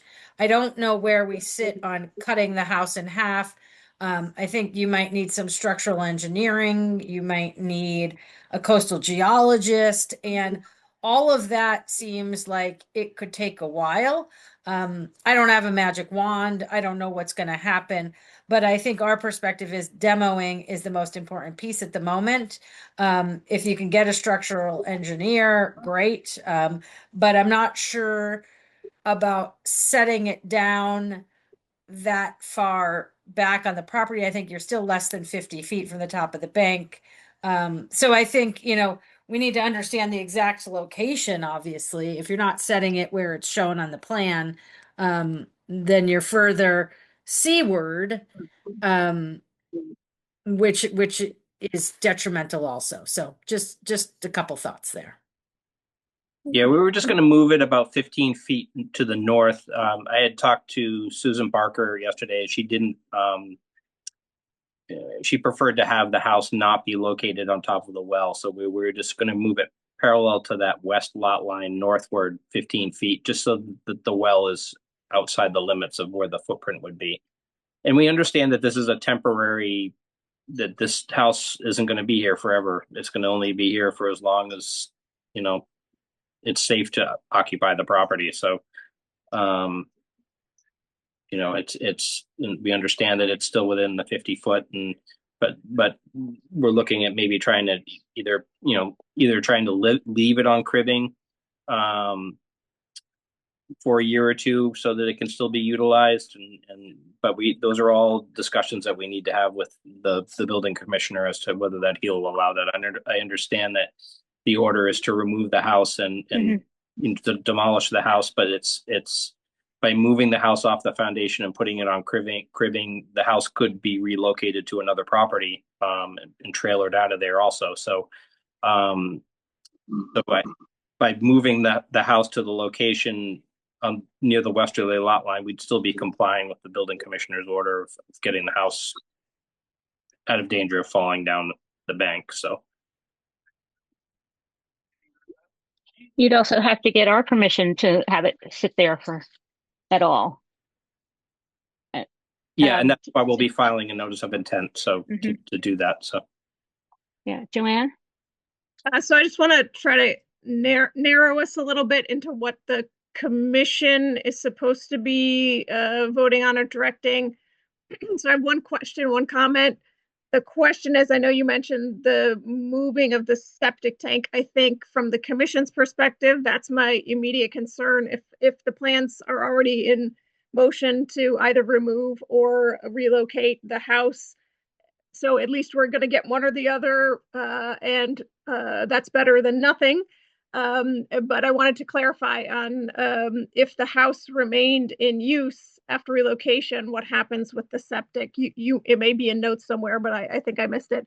And the comment is, I think what looking to vote on then is whether, and Hillary and Alex, please weigh in, whether or not we're able to say complete or partial demolition and or relocation. Like, can we have those and ors in a vote that we take, or does it need to be a clear vote that we then ratify on the back end? Can we leave that door open based on what the other, like what the building commission or planning board or whoever or health board needs to weigh in? Like, can we vote to have kind of an open option where it's either full or partial demolition and relocation, or do we need to be clear in what we're voting on? For me, I am very sympathetic to the idea of the property owner wanting to relocate the house as long as it complies with the, with the laws and the bylaws of the town and the commission. But I don't know that we can vote on something that's so open-ended, if that makes sense. So I wanted to kind of ask, the experts, Hillary and Alex, and probably Karen, for a little bit of schooling on what we're able to actually vote on tonight. Go ahead, Hillary. So it was my intention to present you with two options for the emergency certification. Option one would be just a demolition. Option two would be a demolition and a temporary storage. But I do not want to give this applicant any false sense of hope here. If the commission, isn't comfortable with the structure on this property going forward or temporarily sitting there, then I think we need to be clear, because we don't want to engage in a process that's going to cost more money, cause more damage and degradation to the property if we don't have that intention. Now, that being said, we don't have any information before us that we can make a reasonable decision on tonight.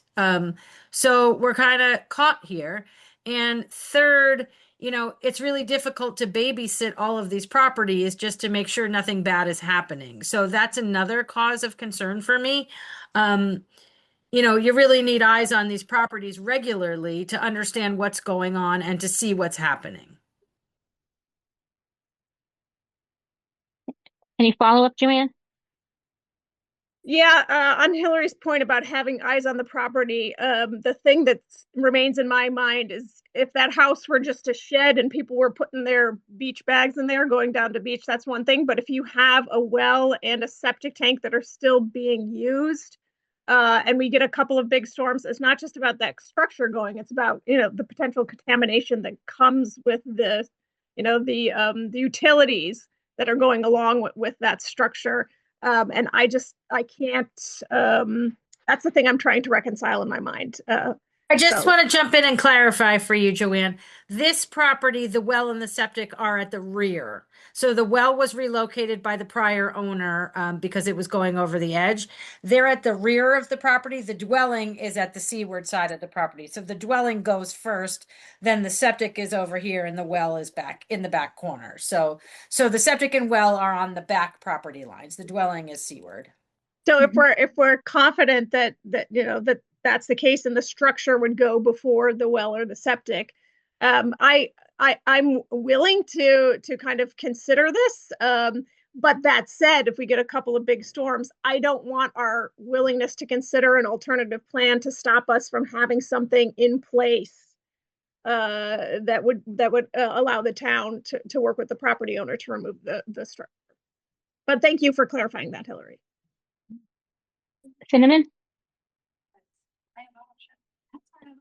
Seems to me that the moving of the home is almost the easiest part. I'm seeing no plans for the foundation to be taken care of, which I feel is probably the most problematic piece given the location, how close it is. I just feel that I would need a lot more information on how they're going to handle the demo of that. And like I said, the house seems like the easy part. The foundation seems like the hard part and probably the most problematic down the road.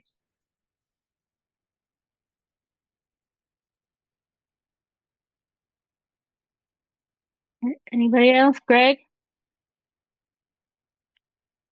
It seems for at least my perspective, in order to make a decision, we'd have to have a coastal geologist or somebody talk about the stability of the bank once that house is removed.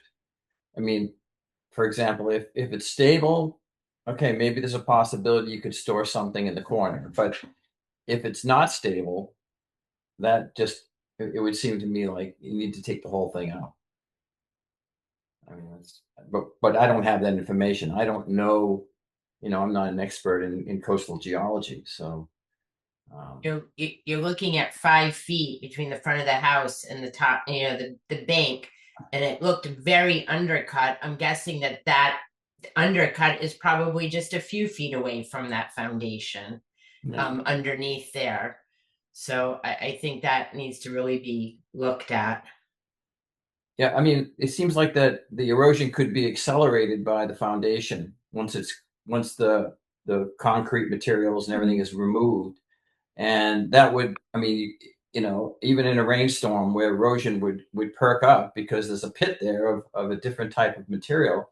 I think that at a minimum, you need to have someone who understands the process to come in and say, yes, it's stable, or no, it's unstable, because that would accelerate the rate at which the bank erodes. And that's a concern if you have another piece of the house over in the corner. It's no longer 40, 50 feet. It could accelerate the rate of erosion. Hillary? I wonder if there is another property in town or close by where you could store this portion of the dwelling while you went through permitting and waited for the bank to stabilize.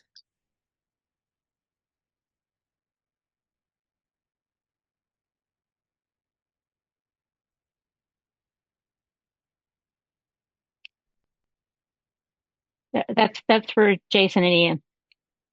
If you want to comment on that. I don't know that there's any place out there that's, readily available to receive a structure like that, other than the property that they have. I mean, a lot of the land out there is all owned by the seashore, so so there's, I don't know what the feasibility of being able to move that house out of that location actually is, in moving it intact. So, and then just to move it back, it's probably not feasible. So. Right. But I think you have to consider that even if we approve of your cutting the house in half, and I worry about that process and the impact of that on the stability of the bank at this moment. But even if we were to approve you cutting the house in half and temporarily storing it, I don't feel like there's enough land left on this property and given the rate of erosion out there and the instability, for me to comfortably permit a dwelling to exist on that property. I don't know how the rest of the commission feels, and we'd certainly review an NOI if it was submitted, but at this point, I would be very uncomfortable permitting another dwelling at that location. Alex? As we saw with this last storm, we don't even need the storm to hit us. This was an offshore storm, hundreds of miles offshore. We just need high surf and the right wind, and we lose the 8 feet of bluff. My fear is that we don't have the time to permit anything other than the demolition of the house. That's my fear.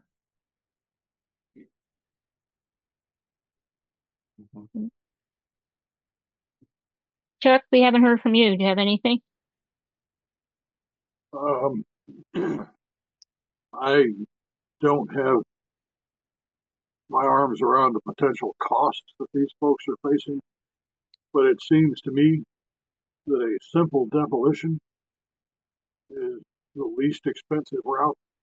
And in a case like this, I would consider bringing in a large size RV and parking it on the backside of the property and enjoying it for as long as you can. And when everything gets too close, drive it off and drive it somewhere else. And not worry about trying to actually put a structure there, because it's going to be a short-lived phenomenon no matter what you do.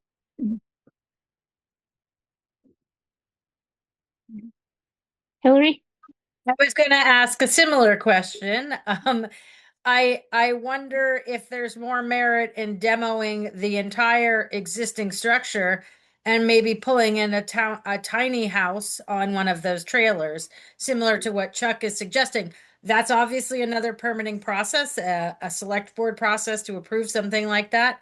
But that might be the most feasible if you're, thinking of getting some time on this property. I think we're all kind of concerned about what happens. Like, do you need a jackhammer? Are you chainsawing? Like, what is this process? You can't run machinery safely right now along the top of that bank seaward of the house. So I don't even know, how you would grade that at the moment. So I think there's a lot of unknowns.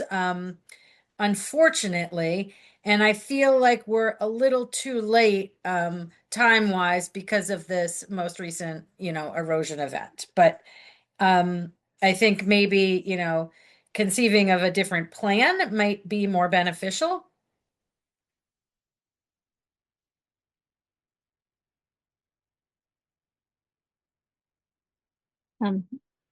Jason, Ian, you want to respond to any of this?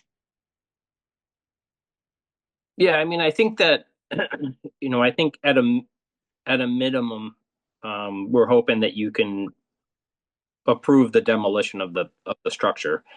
I mean, I think, like Alex said, that we could have another storm.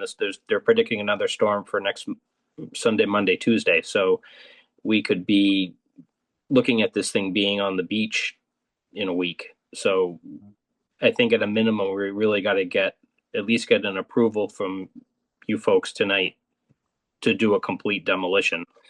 And Ian will have to make the decision whether he wants to move forward with trying to pursue the rest of it, trying to keep the other part of the structure over the next couple of days until the demolition occurs. But we don't have time on our side. So we don't have the time to go through that process to see. So we really got to get an approval to at least demolish the building. So and get everything out of there. And I think that the one consideration, and I understand none of us on the call are coastal geologists, but I am a civil engineer with a couple of engineering degrees, and demolishing the whole thing could be more impactful to that slope than putting controlled cribbing in place with Ezra and just sliding it back. And the north part of the home is a carport that was converted to a bedroom. So in terms of demolishing that, it's basically a separate addition, if you will, on the house. So the foundation doesn't extend over that northern bedroom and box. So all of the work would be done from the land side, obviously, but whether you demolish the whole thing, which is likely to create more vibration in the slope, or selectively remove that addition, which has a slab and a bedroom and a breezeway on the north side, and then have Ezra perform a controlled relocation of the rest of the home back towards the rear property line, that accomplishes, I think, everyone's goal of buying everyone some more time. It would put us in a better condition than before we bought the home, frankly, moving us further away from the top of the slope than it was when we bought it. And then we can coordinate with you folks and with building, and we understand that the ultimate disposition of this property is likely demolition, and we're prepared for that, but not at this time.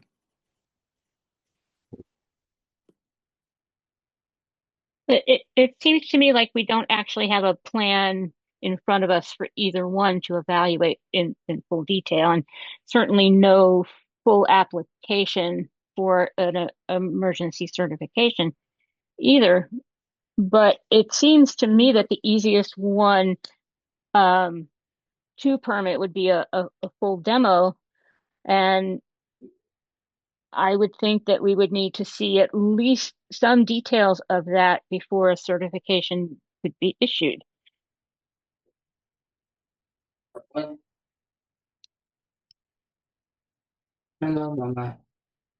Who's speaking? Chuck, okay. Can you lean closer to the mic, please?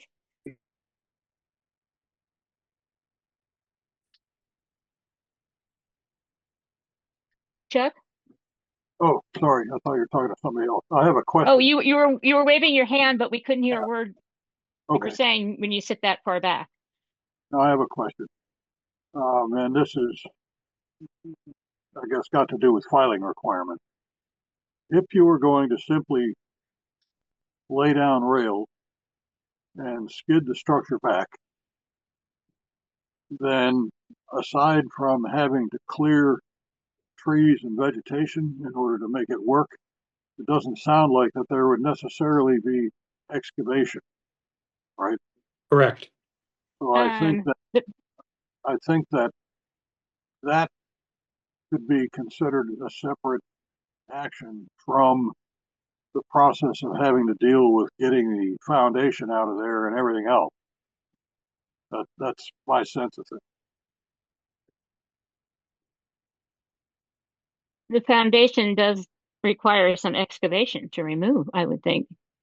Yeah, but I'm saying skidding the house back is a separate process from the demolition. And if the house is skidded back off the foundation, then the demolition includes getting rid of the foundation and piping and other stuff. That could be two separate applications and two separate permits in my mind. Hillary, you want to take that? I think I'm just confused because you have to sever the house from the foundation or the crawl space. That requires some type of equipment. And then it has no floor, so it's just open to the element, not to mention you've cut it in half, so half of it is open to the elements. It's The not. bottom is The north side, Hillary, has an entrance door. So once we take that north piece off, it is in an enclosed smaller house. That other piece was basically an addition. So there's a Okay. chimney on the main body of the house, if you will, with an entry door right next to it. So it would not Okay. be open to the elements, and the intent, as Jason mentioned, would be to there's heavy beams underneath. Ezra would be setting it on wood cribbing and steel, so it would be supported from below as if it would be an alternate temporary foundation, would be another way to think about it, on steel beams and wood cribbing. But when you sever it from the foundation, what are you left with? You're left with the building structure, which can set on any sort of foundation or steel beams. There's a wood floor, there's floor joists. It's a stable structure. And how do you dislodge the house from the foundation? What type of equipment are you using? In my understanding, that's a better question for Ezra, but they would be sliding steel beams through and underneath to support the building and elevating it with hydraulic jacks. And it's just sitting on cinder blocks right now. But it's connected. It's attached. The top 4 feet is cinder blocks, so those would easily come apart as it's hydraulically jacked up to slide on skids, as was noted. There's typically bolts that come out of the foundation that go into the sill on the bottom of the floor joists. So it would be basically once you undid those bolts, took the nuts off those bolts, it would be loose in essence, and it could be lifted right up off the foundation. They do it all the time.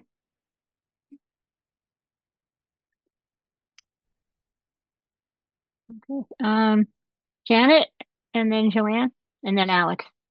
Going a little along with what Chuck mentioned, could we issue an emergency order to demolish the portion that's close to the cliff, but hold off on issuing an order about moving the house?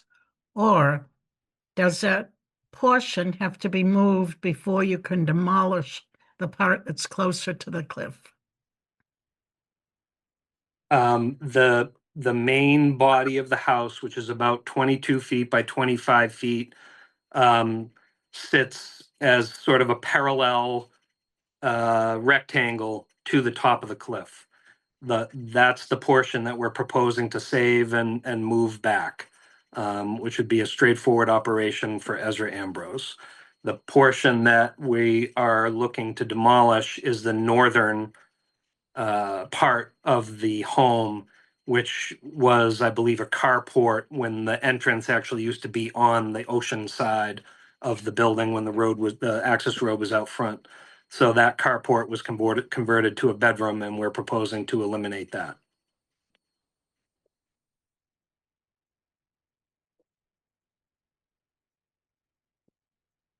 Janet, are you done? Unmute, please. All right, I still have a question. Would you have to move the property that is you're proposing before you demolish the other? Or could we approve you demolishing it without going into whether you can move it yet and hold that for later consideration? Well, I'm gonna jump in there for a minute, and the order from the building commissioner is to remove or demolish. So it's not an option to leave any portion of the house in that location. That's what I was gonna say, Karen. Yeah. Okay. Joanne, you're next. Shall I continue? Yeah, so I'm looking at this. I think because there's already been a dangerous building determination and demolition order, I think what we're looking at, and I know we want to talk through this, but like, I think the commission needs to take action. And I think if we are not comfortable with a partial demolition because of all of the things we have to consider, then I think we should move forward with the emergency for the full demolition, because otherwise the owner is required to respond, right? I'm reading the notes from the email. Ultimately, we'd end up with an injunction to have the structure removed. We're already started down that path, and I don't think the commission should be a roadblock to that process moving forward. So if we're not comfortable with the partial demolition, in my position, I think we need to move forward with approving the full demolition. Mm-hmm. Hillary? And I think Alex, you had your hand up as well.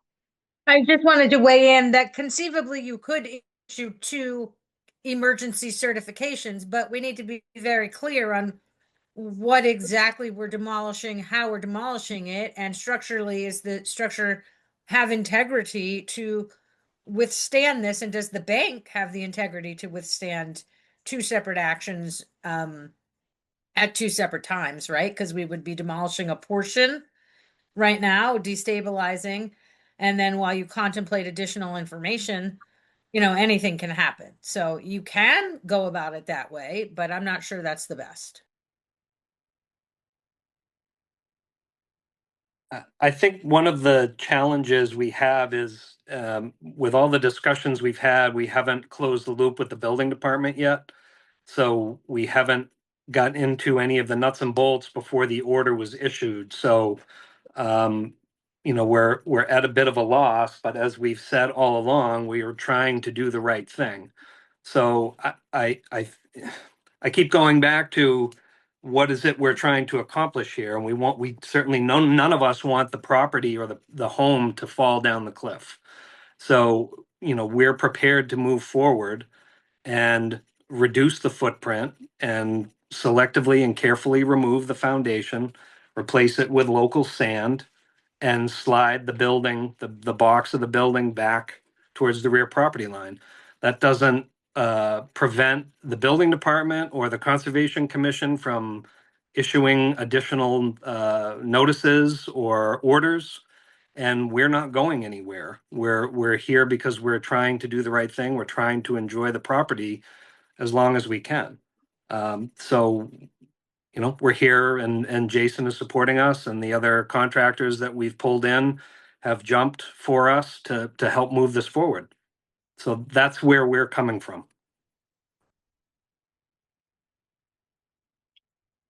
Okay. Let's just run through where the commission seems to stand. I've heard a few people say that it seems that we were going to allow the house to be cut in half, that we'd want more information, and that would be a time-consuming process. Because we'd want a lot more information, it sounds like. As to demolishing the house in its entirety, I think we'd still need some protocols to review before we issue the emergency certification, which could be done, as we discussed with the previous one, by Alex, Hillary, and I, and then be ratified by you. The decision really that we're making, I think that we're making tonight, is which path we want to take, not necessarily giving the emergency certification tonight. But which path would the commission feel comfortable in ratifying if an emergency certification were to be issued? Janet? I still have an issue, along with the things you said. Can you demolish the part of the house without moving the other part? Yes. Or, yes, okay, thank you. You're welcome. So I don't really know why we would do one without the other, but it could be done. I don't really understand the question, Janet, when the order from the building commissioner was to remove or demolish. I understand that. I'm thinking if the building commissioner could reconsider based on what they are proposing. Is that a possibility? If no, then we can't change it. You're suggesting that the building commissioner would consider leaving part of the house where it is now, 5 feet No. from the edge of No, that bank? if the building commissioner could amend the order to move part of the house back and demolish the other part. I was just thinking the demolishing has to be done quickly because that part of the house is so close to the bank. Could we give an okay to demolish that part, but hold on voting about moving the other part? That's what I was thinking. Did you look at the plan that Alex sent you? Yeah. Today, the whole house is right along the bank together. Yep. So both sections of the house are really close to the edge of the eroding bank. So I'm not quite clear on your thought of leaving part of it there and demolishing part of it. It was just Jason, go ahead. a thought to sort of go along with what Chuck had said. I think we should I give see them your point. the building commission. I'm sorry, Chuck, what did you say? I think we should give them a day to talk to the building commissioner, and if those guys don't want to change their order, then that's the way it is. But if they're willing to consider letting them move part of it back, then I think we should give them that opportunity to at least put it forth. Alex? I had a question for Ian. Have you spoken with the building commissioner recently? Have not. Okay. I was going to call him after this meeting to figure out what the next steps were with him. Okay.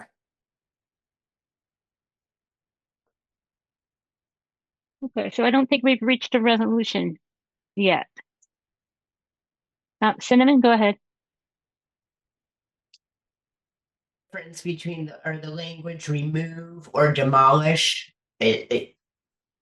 Because you're talking about possibly removing the home and moving it to another location. Or the part of the home they want. I don't know. I just got kind of hung up on that language a little bit.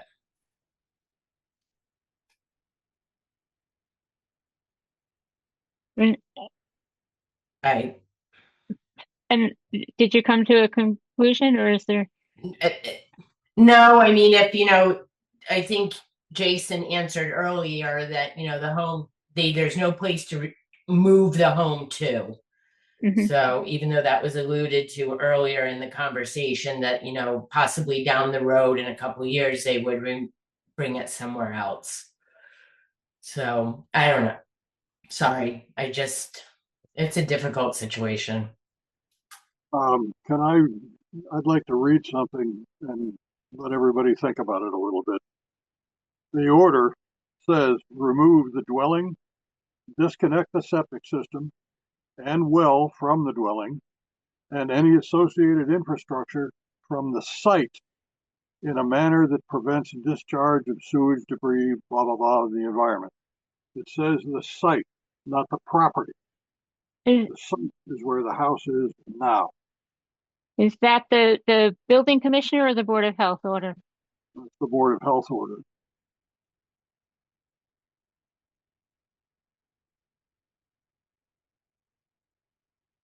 Can I ask, Karen, is there a procedural, it sounds like we have so many questions. We're all hesitating to make any decision.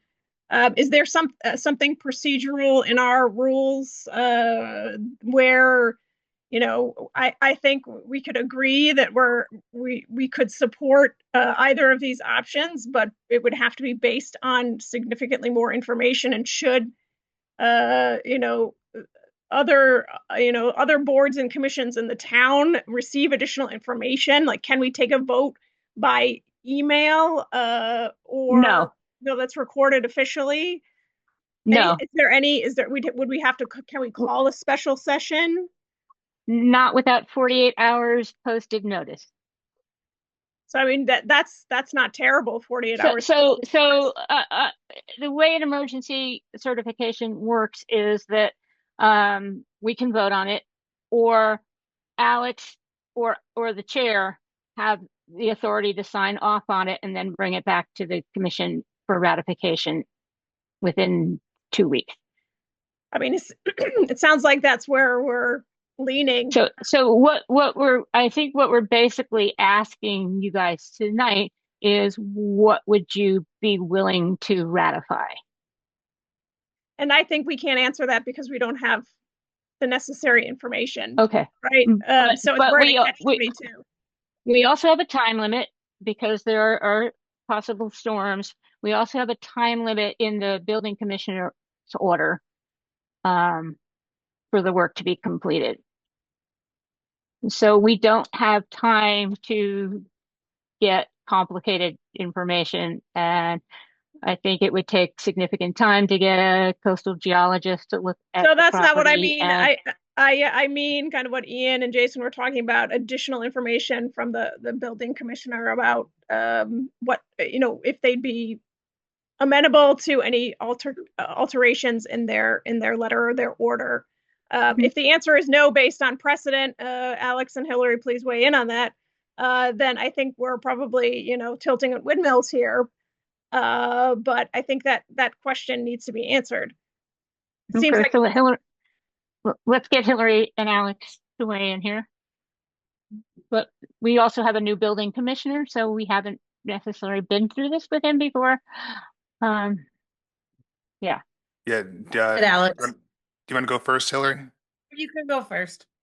My question is kind of unrelated to what we're currently talking about. So Hillary, you want to go first? Okay, then I'll go. I don't think we have time to hem and haw. I hate to tell you this, but there's a storm coming this weekend. I don't want half a house sitting anywhere, to be honest with you. That bank is really unstable. We don't have a structural engineer's opinion. We don't have a coastal geologist's opinion. The only thing we can be 100% sure of at this moment is that the dwelling needs to be demolished and removed from the top of the bank. And so I think Jason said, please issue us the order to demolish the structure under your emergency certification, and we will come back with something else. We just don't have enough information. We're not scheduled to meet again for 2 weeks. This property has been in danger for a while. I know there were 20 feet in December, but if you look at the history of coastal erosion on this bank, it hasn't been stable. It has not been stable. We've known the erosion is greater than 3 to 5 feet per year, and we're in a tough spot. I feel horrible about this, but time is not on our hands right now. I wish it was. I wish the property was sold with a plan to relocate the dwelling, and it was not. And here we are. We have a choice, and we have to act on something, or this structure is going to fall to the beach. And I will not sleep easy knowing that. So I think you can issue an emergency certification tonight for a demo. If these folks decide not to demo, they can buy themselves 2 weeks and see what they can put together and come. But if the storm comes and that thing's on the beach, then we've done our job. And, this is where we're at. And then final comment. You said we could vote to issue both of them. Is that correct? And then you absolutely could if you're comfortable with the information about how they're going to jack it up and move it and where they're going to place it. By all means, issue that. Authorize us to issue that emergency certification. So you do have the two choices. Where are you guys hearing that there's a storm coming this weekend? There's nothing in the weather forecast about a storm coming.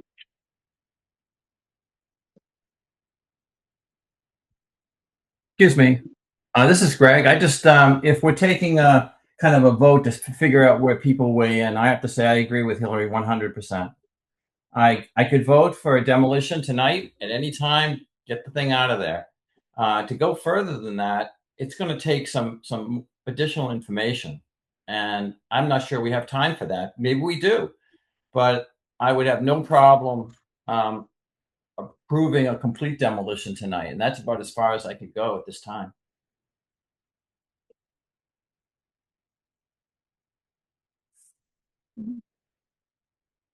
Okay. So, can we just take a little straw poll? I know we don't usually do it, but who's in favor of, let's try the big picture first. Who's in favor of approving an emergency certification for both? I don't see him.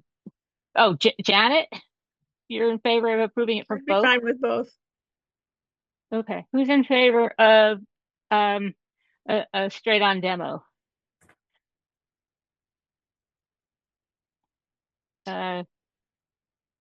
Chuck, you're the only one who hasn't.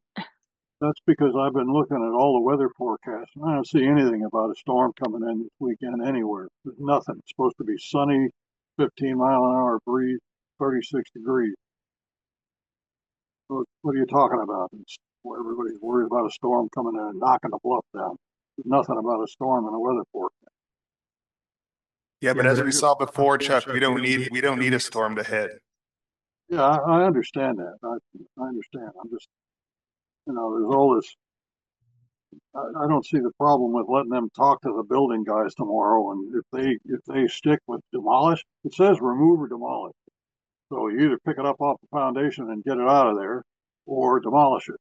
That's what their order says. And if they're not willing to bend, then that's it. And if that's it, then I would vote for demolish. I'm okay with that. But I would like to give them an opportunity to get the structure out of there. If it doesn't work, then option B is what I suggested earlier, or what Hillary said. Bring in a little house, bring in an RV, something like that, still use the property. So I don't like taking the risk, but I don't see an event coming that I would anticipate would peel another 5 to 8 feet off of that bluff in the next week. So you're not in favor of issuing an order at all, is what you're saying at this time? Well, the regularly scheduled meeting is 2 weeks from now, and between now and 2 weeks, there could be a big storm roll in. I understand and agree that that's a problem, right? Is there some mechanism by which they could get back to us quickly and then we could make a decision quickly? You say there's got to be 48 hours notice.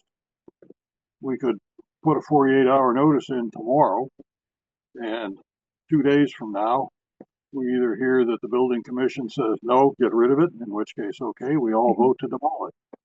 Or if they say no, let them do it, then Jason's got, back to late night study nights, because you got to come up with a plan and get it in front of them in a couple of days. Right, but the order from the building commissioner fits the criteria for this commission to issue an emergency certification. So I think Right. if we're denying an emergency certification, they can certainly go and appeal that.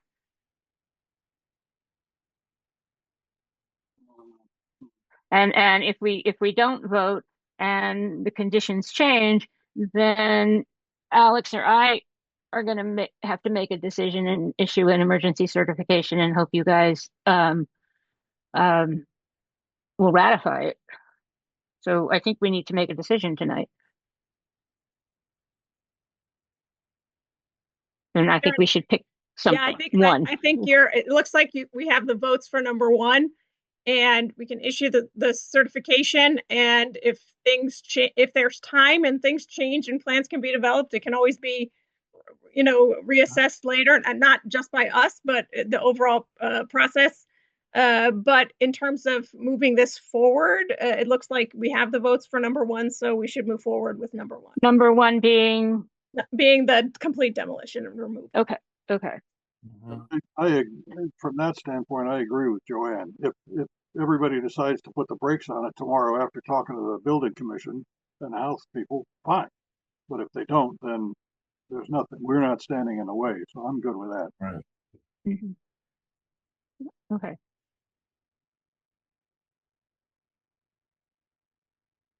So I think we need to issue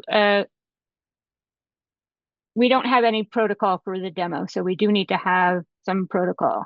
So I think with Hillary and Alex support here that we could vote to issue an emergency order with the protocol for the demo to be submitted within a couple of days to be reviewed by Alex, Hillary, and I on your behalf, and for us to sign off on it.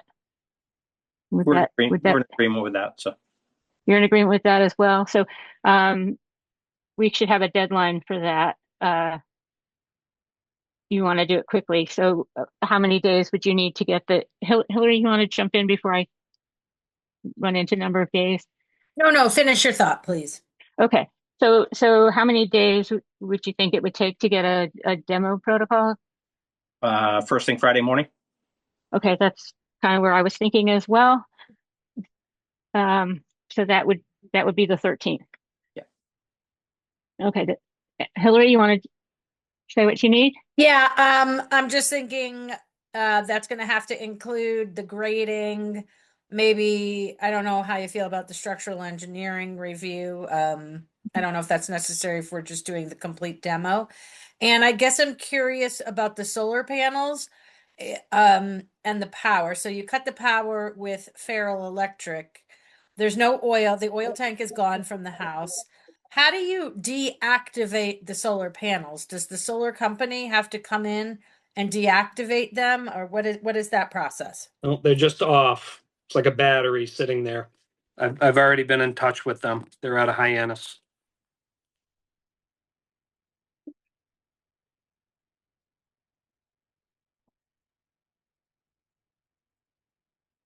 Okay. Hillary, did you have anything else? That's all for now. I'm still contemplating filling the hole with sand. I don't know where we are with that. Yeah, we had a talk with Brian McCormick when we were out for a different site visit and dropped by to look at the erosion on the neighboring property, which also has a similar kind of foundation. And he said we could fill it with clean beach sand, but it's likely just to as it erodes, just wash down into the beach. So and I can't see bringing in any kind of equipment to tamp it down or anything to try to make it stay put. So I'm kind of agnostic on this. I don't know how you feel, Jason. Yeah, I'm just thinking that just from a rainwater runoff. I mean, once the bank erodes to the point where it intrudes into the cellar hole portion, that's going to go fast because it's whether it's filled or not, it's a void space where you don't have the topsoil and the subsoil holding all the strata together. So once that erosion reaches the limits of where that cellar hole is, it's gonna go fast, and it's probably gonna scour out fast. So I'm not sure filling it's going to really do that much, like you said, and you certainly don't want to tamp it or vibrate it or anything because you're just going to make it worse. The stuff will be worse. So it almost might be better leaving it open because there's only really a small part that's really that deep. It's just there's basically a small part that's a Cape Cod cellar. And it's only like an 8x10 area that's full cellar. The rest of it's just crawl space. So the rest of it's only down a couple of feet from the surrounding soil. So and the car part's probably on a slab, so that's there's very minimal part there to fill in. So yeah, I think that's right. Once it gets to that point, it's going to go pretty fast and destabilize quite a big area, I think. So I assume that the construction would probably be done from the deconstruction from the driveway or the road. Absolutely, yeah. Okay. Yeah, and they would just basically be just picking it apart and pulling it towards the driveway to load it into trucks or cans and be shipping it right out. So. Okay, and given the age of the building, I was wondering if there's a asbestos or lead paint concern that you're going to have to consider. That I'm not sure, but okay. All right. So I think we're kind of ready for a motion now. So I think we're gonna we want a motion to approve emergency certification for the demolition of 153 Brownell Road with the construction protocol to be submitted to the Conservation Office for review by the conservation agent and the conservation director and the chair. Submission to be by the morning of February 13th. Friday the 13th.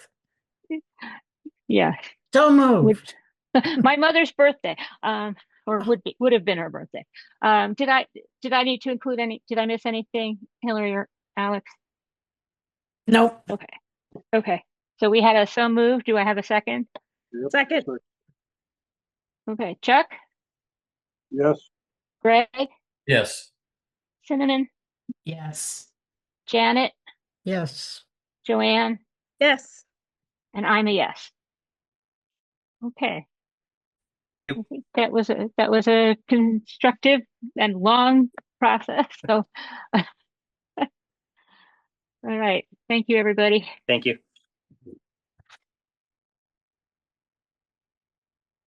Yeah, that was a long process. We started talking about Old State Highway at 7:01. Okay, so let's see. We did minutes, liaison reports. Does anybody have anything they want to report? I do not. Greg? Yeah, the Forest Advisory Committee had a meeting at Wiley Park. We walked through the whole park, looked at the historical plantings, tried to identify those which were doing well and doing poorly. We noticed about at least a dozen or so of the cedars were dying and hadn't done well at all. So later on, it basically trying to figure out what were we going to do in the spring is what the plan was. What are we going to plant? What do we need? So we had a meeting that evening, And we decided to bring in someone from the Barnstable County Extension, Russ Norton, and to do it. He's done a survey of Wiley Park in the past, and so I think he's done 2 of them. He's going to do another one, hopefully, to take a look at this project and make some recommendations, at which point the spring planting program will be developed, and we'll pass it on to conservation for approval and go from there. Okay, thank you. Janet, anything from you?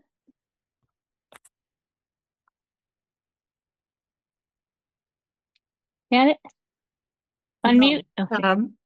I got back too late from my surgery to attend the CPAC meeting, but I will review it and let you know at a future date. Okay. And let's see, education and training updates. Alex sent us all a very interesting session from the DEP on coastal dunes and delineation. Correct. Yeah. That's going to be given by Rebecca Haney. And if you can possibly make that presentation, she is an excellent speaker, really full of knowledge and can answer all your questions. So I really encourage you to do that. Then I'll see if it's an option afterwards for those slides to be shared with the commission. You know, if there's anyone that's not able to make that presentation. Okay, and I think there's still a little time left to register for the MACC Annual Environmental Conference, which is on February 28th. And I think that's kind of it, except Alice did send us something for April. Was that April? Wukoya Bay Coastal Training? Yes, the coastal training is in April. I'm blanking on the The dates. 13th and 14th? One of which is a conscom day, is that right? Yeah. Yeah. Yeah. Which is unfortunate. Yeah. It also happens to be my birthday that week. So that's There why I you remembered go. the dates. Yeah. So one of which is a Concom day, but I still think if you don't mind a very long day, you could probably attend some of the second day. So if anybody's interested in going and wants to carpool, I would be interested in going to at least one of the 2 days. Okay. But we'll talk about it again as we get closer. Yeah, we've got more Alright. time to chit chat about that. Yeah. Okay, so certificate of compliance notice letters. Yeah, I wanted to update the commission on this, and I know Michael brought up the question at our last meeting about notifying property owners who have open orders on their properties. You know, this is a project that Amy's taken on, and she has reached out to property owners with letters, and it's actually generated, we believe, a pretty good response. And so the purpose behind this is, you know, as we receive, or I'll back up. You know, the commission wants to have old orders closed out, and so this is a means for us to make that happen. And some of these orders are quite old, and so as you know, we get questions from property owners. We're kind of walking them through the process as to what they need to do to pursue this certificate of compliance.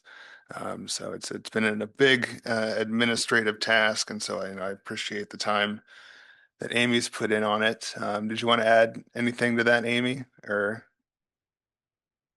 No, thank you. That was great. Thank you. okay. Well, thank you, Amy, for putting in the work. We appreciate it. And you. Thank you. You're welcome.